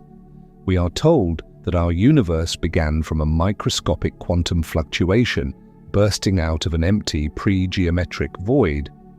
But if information can never be created from absolute nothingness, and it can never be destroyed, where did the near-infinite information content of our current universe come from? Empty space should not contain the vast, meticulously detailed libraries of information required to specify the exact properties of hundreds of billions of galaxies.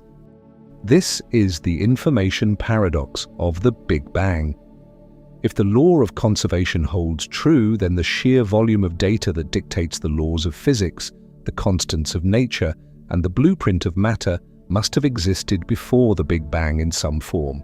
The initial conditions of our Big Bang could not have spontaneously materialized from a blank slate. They must have been transformed from a pre-existing state. The nothing before our cosmos was not empty.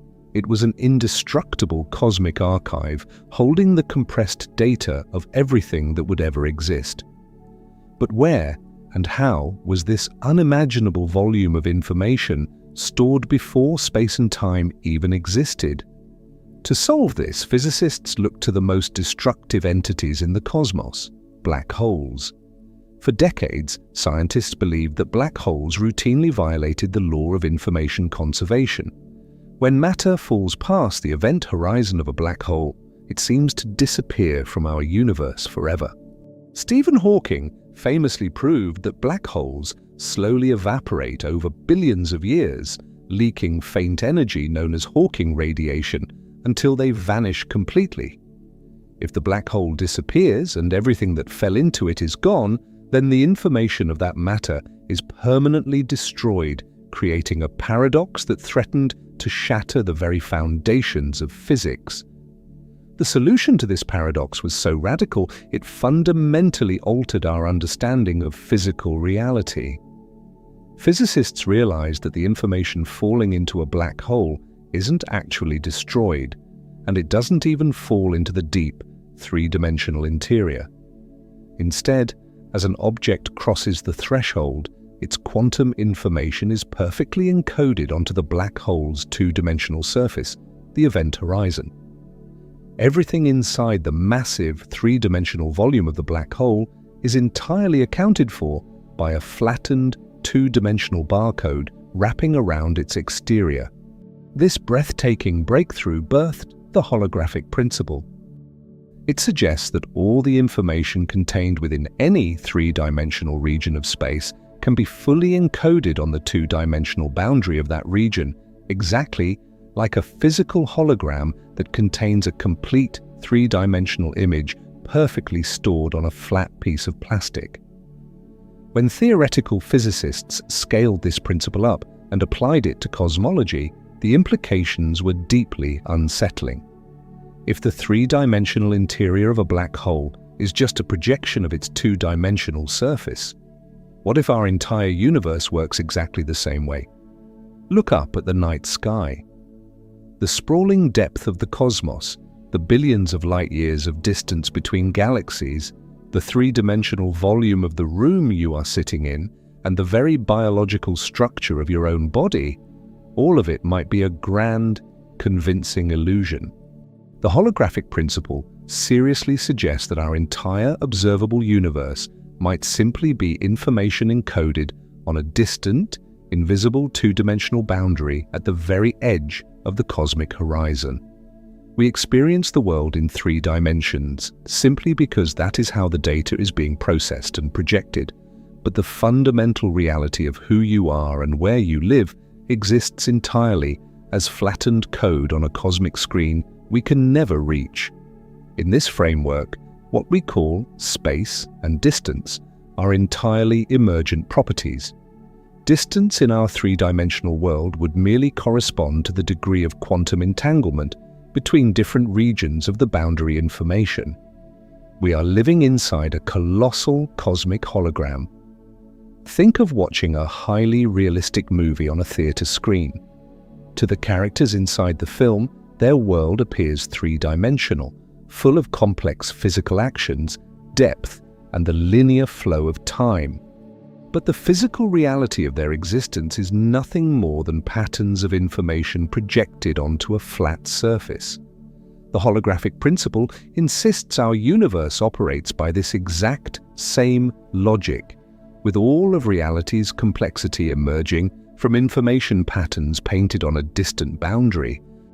This mind-bending framework gives us the ultimate, chilling answer to what existed before the Big Bang. If our reality is a holographic projection, then the Big Bang was not a fiery explosion of physical matter expanding into an empty room. The Big Bang would simply represent the exact moment when information processing began on the cosmic boundary. Before this moment of T0, the boundary already existed, but it was in a dormant, frozen state. The two-dimensional cosmic hard drive held all the pure, indestructible information containing the vast mathematical potential for our specific reality. But the projector had not yet been turned on. There was no physical space, no chronological time, and no tangible matter because the information was not yet being read, rendered, and projected. What we call the pre-Big Bang state was an archive. If information conservation is absolute, then the data comprising the previous universe, the one that died and collapsed before ours was ever born, was not destroyed in the cosmic crush. It was simply mathematically scrambled, flattened, and permanently encoded onto this dormant boundary, patiently waiting in the dark. The nothingness before our cosmos was actually a silent, invisible library of pure potential. The Big Bang was the catastrophic reboot of the system. It was the sudden ignition of the cosmic projector that took the flattened, pre-existing code of a dead universe and cast it outward, generating the immersive, three-dimensional holographic illusion we call reality. We are not the physical descendants of an explosion. We are the active rendering of an ancient, indestructible cosmic archive. The atoms in your body are the exact same data points that once governed the dying embers of a previous cosmos, reprojected onto a new stage. The universe is fundamentally an information processing system, running a program that survived the death of the before. But this terrifying realization leaves us staring directly into a new, unavoidable abyss. A movie projector does not turn itself on. A hard drive does not spontaneously decide to read its own data. If physical reality emerges from pure information processing, like a cosmic computer running a program, then a computer inherently requires a processor. Information means absolutely nothing unless there is a mechanism to observe it, interpret it, and collapse its infinite, hazy quantum possibilities into a single, experienced reality. If the dormant boundary contained all the possible realities before the Big Bang, what force reached into the dark, selected our specific universe's code, and pressed play? We are forced to ask whether the rendering of the universe requires an audience. We must step out of the realm of pure data and into the most mysterious phenomenon in all of physics, exploring the terrifying possibility that the universe did not just happen by chance, but was forced into existence by the retro-causal gaze of an observer. We have established that the fundamental fabric of reality is constructed from pure, indestructible information. We have visualized the universe as a colossal holographic projection, a cosmic computer running an unfathomably complex mathematical program. But this profound revelation leaves us standing at the very edge of a new, unavoidable abyss. A movie projector does not simply turn itself on.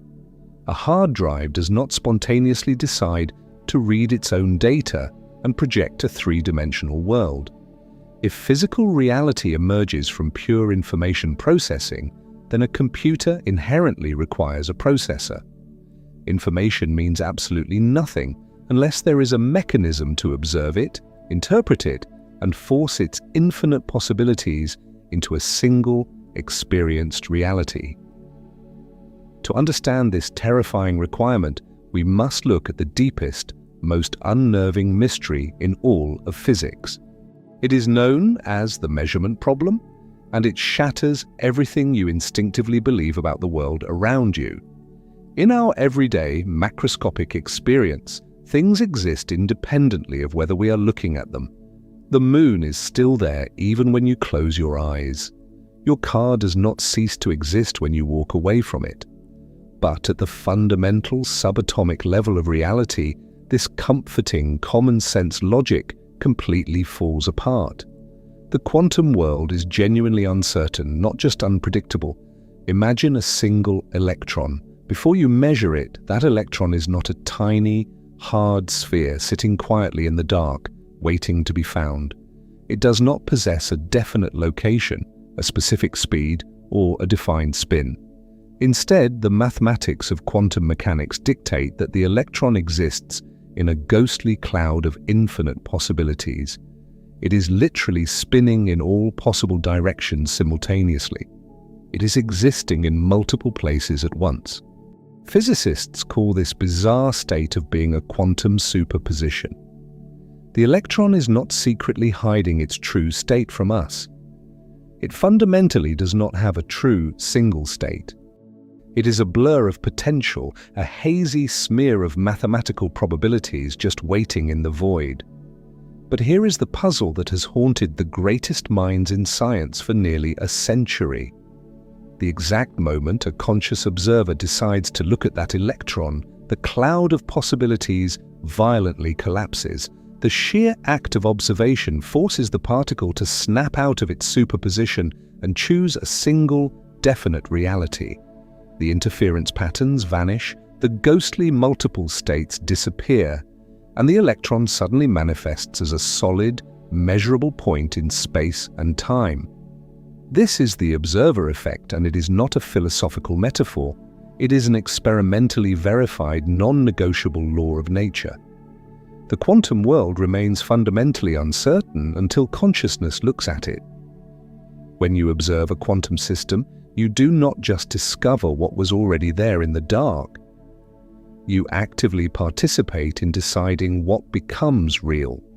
Your consciousness literally forces reality to materialize from a cloud of abstract mathematics. Now, take this terrifying, unbreakable quantum rule and apply it to the absolute beginning of everything.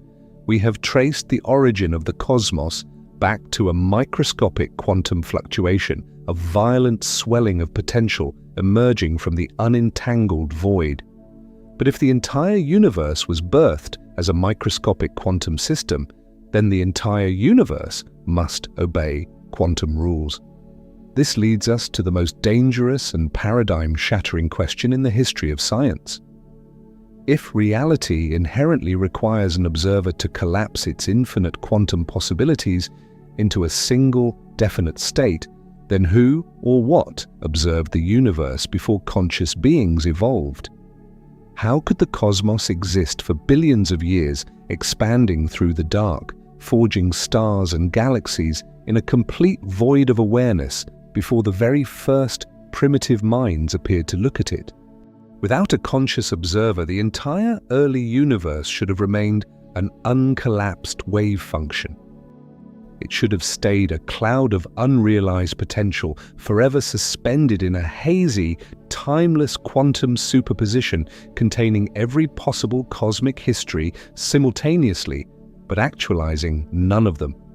To solve this impossible paradox, we must introduce a concept so radical that it entirely blurs the line between physics and divinity. We must introduce the participatory anthropic principle. For decades, physicists have wrestled with the incredible fine-tuning of our universe. The fundamental constants of nature, the strength of gravity, the mass of an electron, the precise value of dark energy are balanced on a razor's edge. If you were to change any of these numbers by even an infinitesimal fraction, stars would never ignite, atoms would instantly tear themselves apart, and the complex chemistry required for life would be mathematically forbidden. The universe seems suspiciously, perfectly designed to accommodate the existence of conscious observers. The participatory anthropic principle takes this observation and pushes it to its absolute, terrifying limit. It suggests that the universe did not just accidentally happen to create conscious observers by a random stroke of luck. Rather, conscious observers are a fundamental, mandatory ingredient for the universe to physically exist in the first place. Reality is a collaboration between quantum possibilities and conscious choice, with neither existing independently of the other. But how can the child birth the parent? How can human consciousness, or the consciousness of any advanced alien intelligence scattered across the cosmos, create the very Big Bang that happened 14 billion years before they existed? The answer lies in the mind-bending realization that in the quantum realm, the relentless forward march of time is an illusion. Time does not strictly flow in one direction. In advanced quantum mechanics experiments, physicists have demonstrated a phenomenon known as delayed choice. They have proven that when an observer makes a quantum measurement, they do not just lock in the present state of a particle. Their observation can actually reach backward through time to determine the particle's past behavior. The electron retroactively becomes localized as if your future observation reached into the past to dictate the path it took. Scale this microscopic temporal anomaly up to the size of the entire cosmos, and the true origin of reality reveals itself. Imagine the early universe in the moments immediately following the Big Bang, not as a physical explosion of fire and gas, but as a vast, uncollapsed wave function. It is a realm of pure quantum possibility without any actualized reality. Because there is no one there to look at it, this infant universe exists as all possible histories simultaneously. It contains the potential for a universe that collapses back in on itself instantly. It contains the potential for a sterile, cold wasteland where atoms can never form. And it contains the potential for our specific, highly ordered universe, perfectly tuned with the exact gravitational constants required for life to flourish. All of these infinite cosmic histories are playing out simultaneously in the dark as ghostly, unsolidified probabilities. For billions of years, the universe waits in this state of superposition. It is a silent library of every possible reality, waiting for a reader. And then, deep down the timeline, consciousness finally flickers into existence. A primitive mind opens its eyes and looks up at the sky. An advanced civilization builds a telescope and points it at the fading glow of the cosmic microwave background. You sit in your chair right now and you focus your attention on the physical world around you. In that exact, singular moment of conscious observation, the quantum wave function of the entire universe collapses, but it does not just collapse in the present. The sheer creative weight of our observation reaches backward through time, echoing across 14 billion years of cosmic history. Our collective gaze slices through the infinite cloud of quantum possibilities and retroactively forces the early universe to choose a definite reality. We force it to choose the specific, precise path that allowed us to exist. This is the ultimate, awe-inspiring secret of our origin. The nothing before the Big Bang was not empty. It was waiting for us. Our future consciousness, reaching backward in time through the mechanism of quantum measurement, retroactively collapsed the wave function of the Big Bang itself. The conscious observers did not simply evolve inside a pre-existing universe. The observers retroactively created the universe that birthed them. We reached back into the unentangled void and pulled our own reality into existence. This completely redefines what it means to be alive. Your consciousness right now is actively participating in the most fundamental process in all of existence, the transformation of quantum possibilities into experienced reality. Every conscious observation you make is literally creating the specific version of the universal history we experience.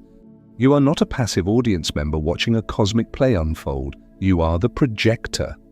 The collective choices of all conscious observers throughout all of space and all of time are continuously weaving the fabric of reality into existence, reaching back to the very moment of T0 to select our highly structured universe from the infinite void of mathematical probability.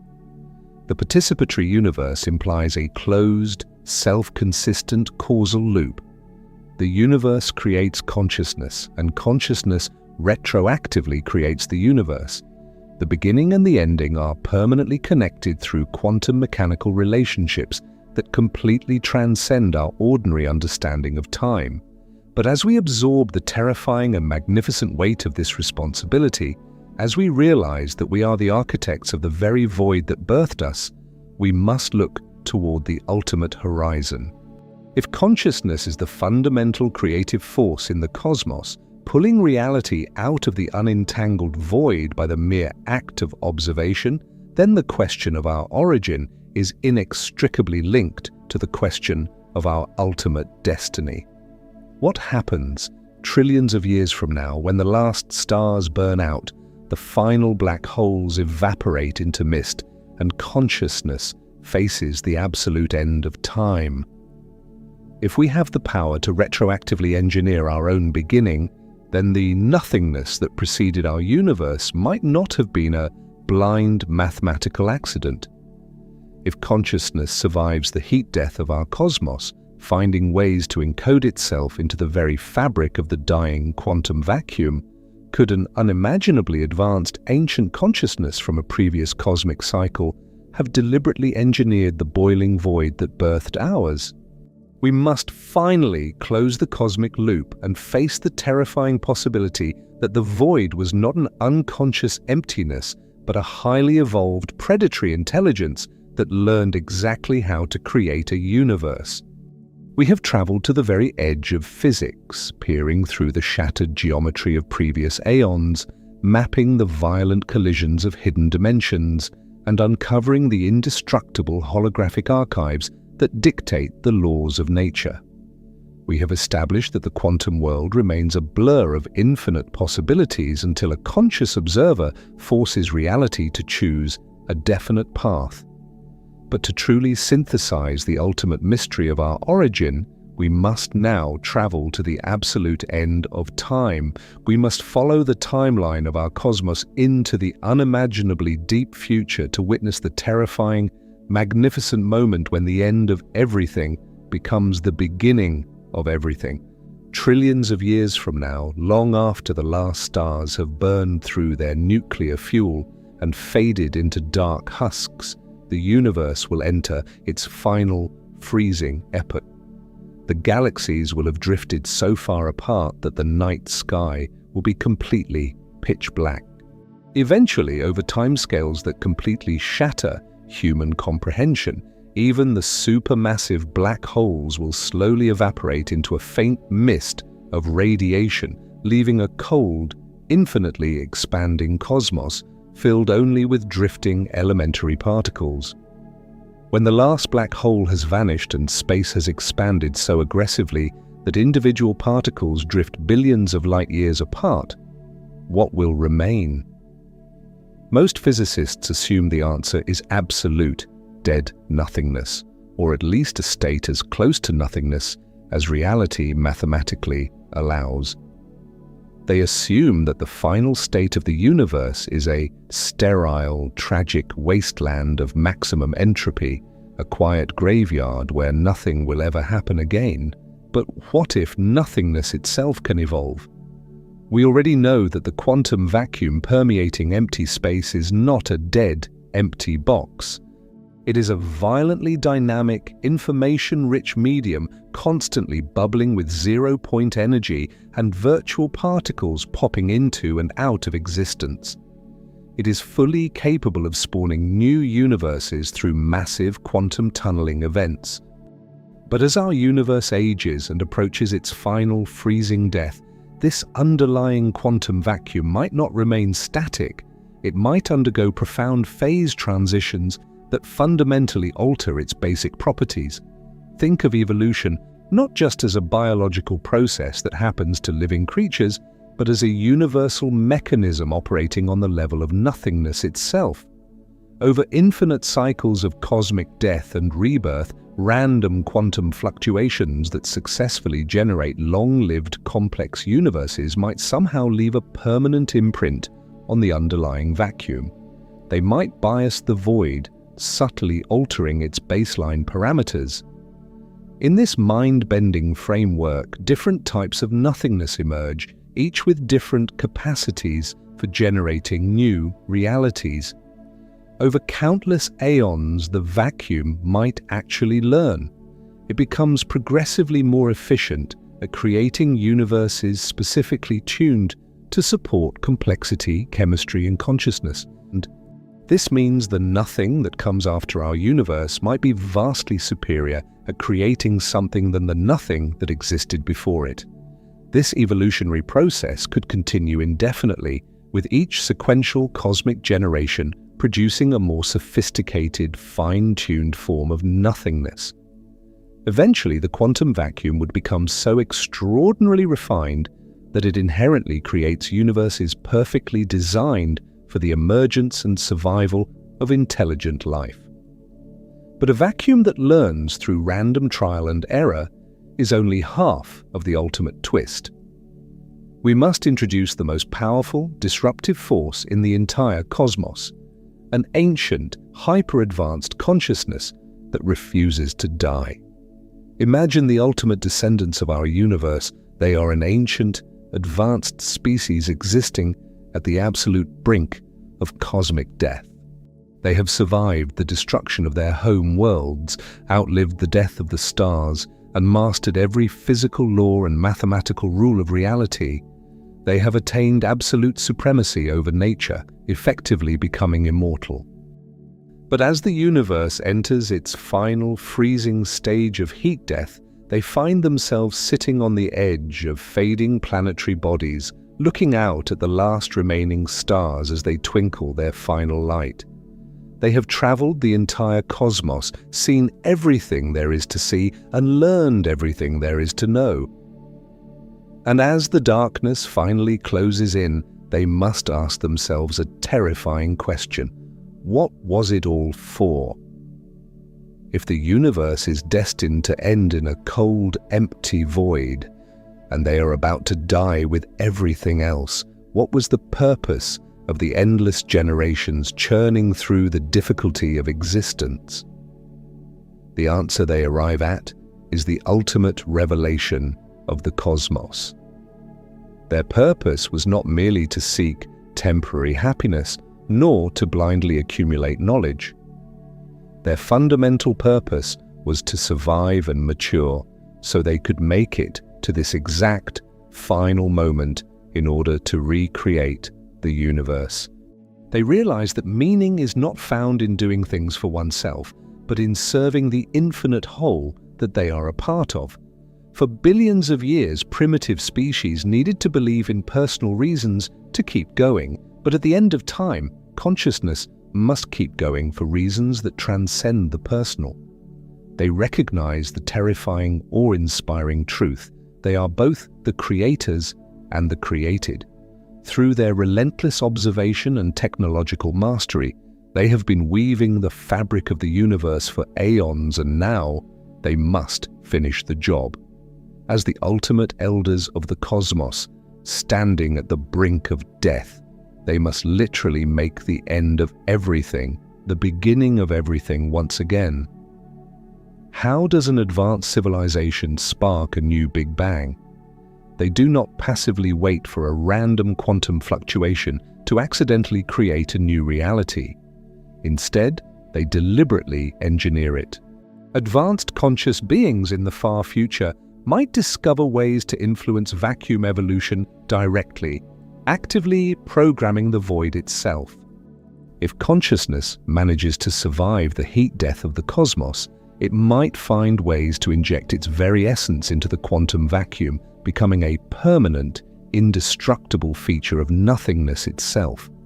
This ancient, advanced species at the end of a previous universe may have encoded their technological blueprints, their mathematical laws, and the precise physical constants required for life directly into the boiling quantum void. As the final energy of their dying universe tightened around them, the remaining celestial bodies exploding and disintegrating, this ancient species would compress themselves, their vast knowledge, and their entire history into a microscopic, infinitely dense pinpoint of raw potential. They encoded the instructions for the next reality into the fundamental geometry of the vacuum, ensuring that when the void inevitably fluctuated, it would not produce a sterile, dead wasteland, but a highly structured, perfectly tuned cosmos. This completely shatters our understanding of what existed before our Big Bang. We must synthesize the ultimate mystery, The nothing before the Big Bang was not an unconscious emptiness, but an aware, evolved vacuum that deliberately learned how to create universes. The future nothing of the previous aeon became a conscious nothing, acutely aware of its own infinite potential and actively choosing which mathematical possibilities to actualize. Our Big Bang was not a random accident of quantum mechanics. It was a deliberate, calculated act of creation engineered by a hyper-advanced consciousness that evolved in a previous cycle of cosmic history. The pre-geometric void, the boiling ocean of virtual particles, and the indestructible holographic archive were all meticulously constructed mechanisms designed by our cosmic ancestors. Over infinite cycles, they encoded their blueprints into the quantum vacuum itself, triggering our Big Bang specifically to ensure the survival and continuation of consciousness. The end of their universe was the deliberate, engineered nothing that birthed ours. This closes the ultimate cosmic loop.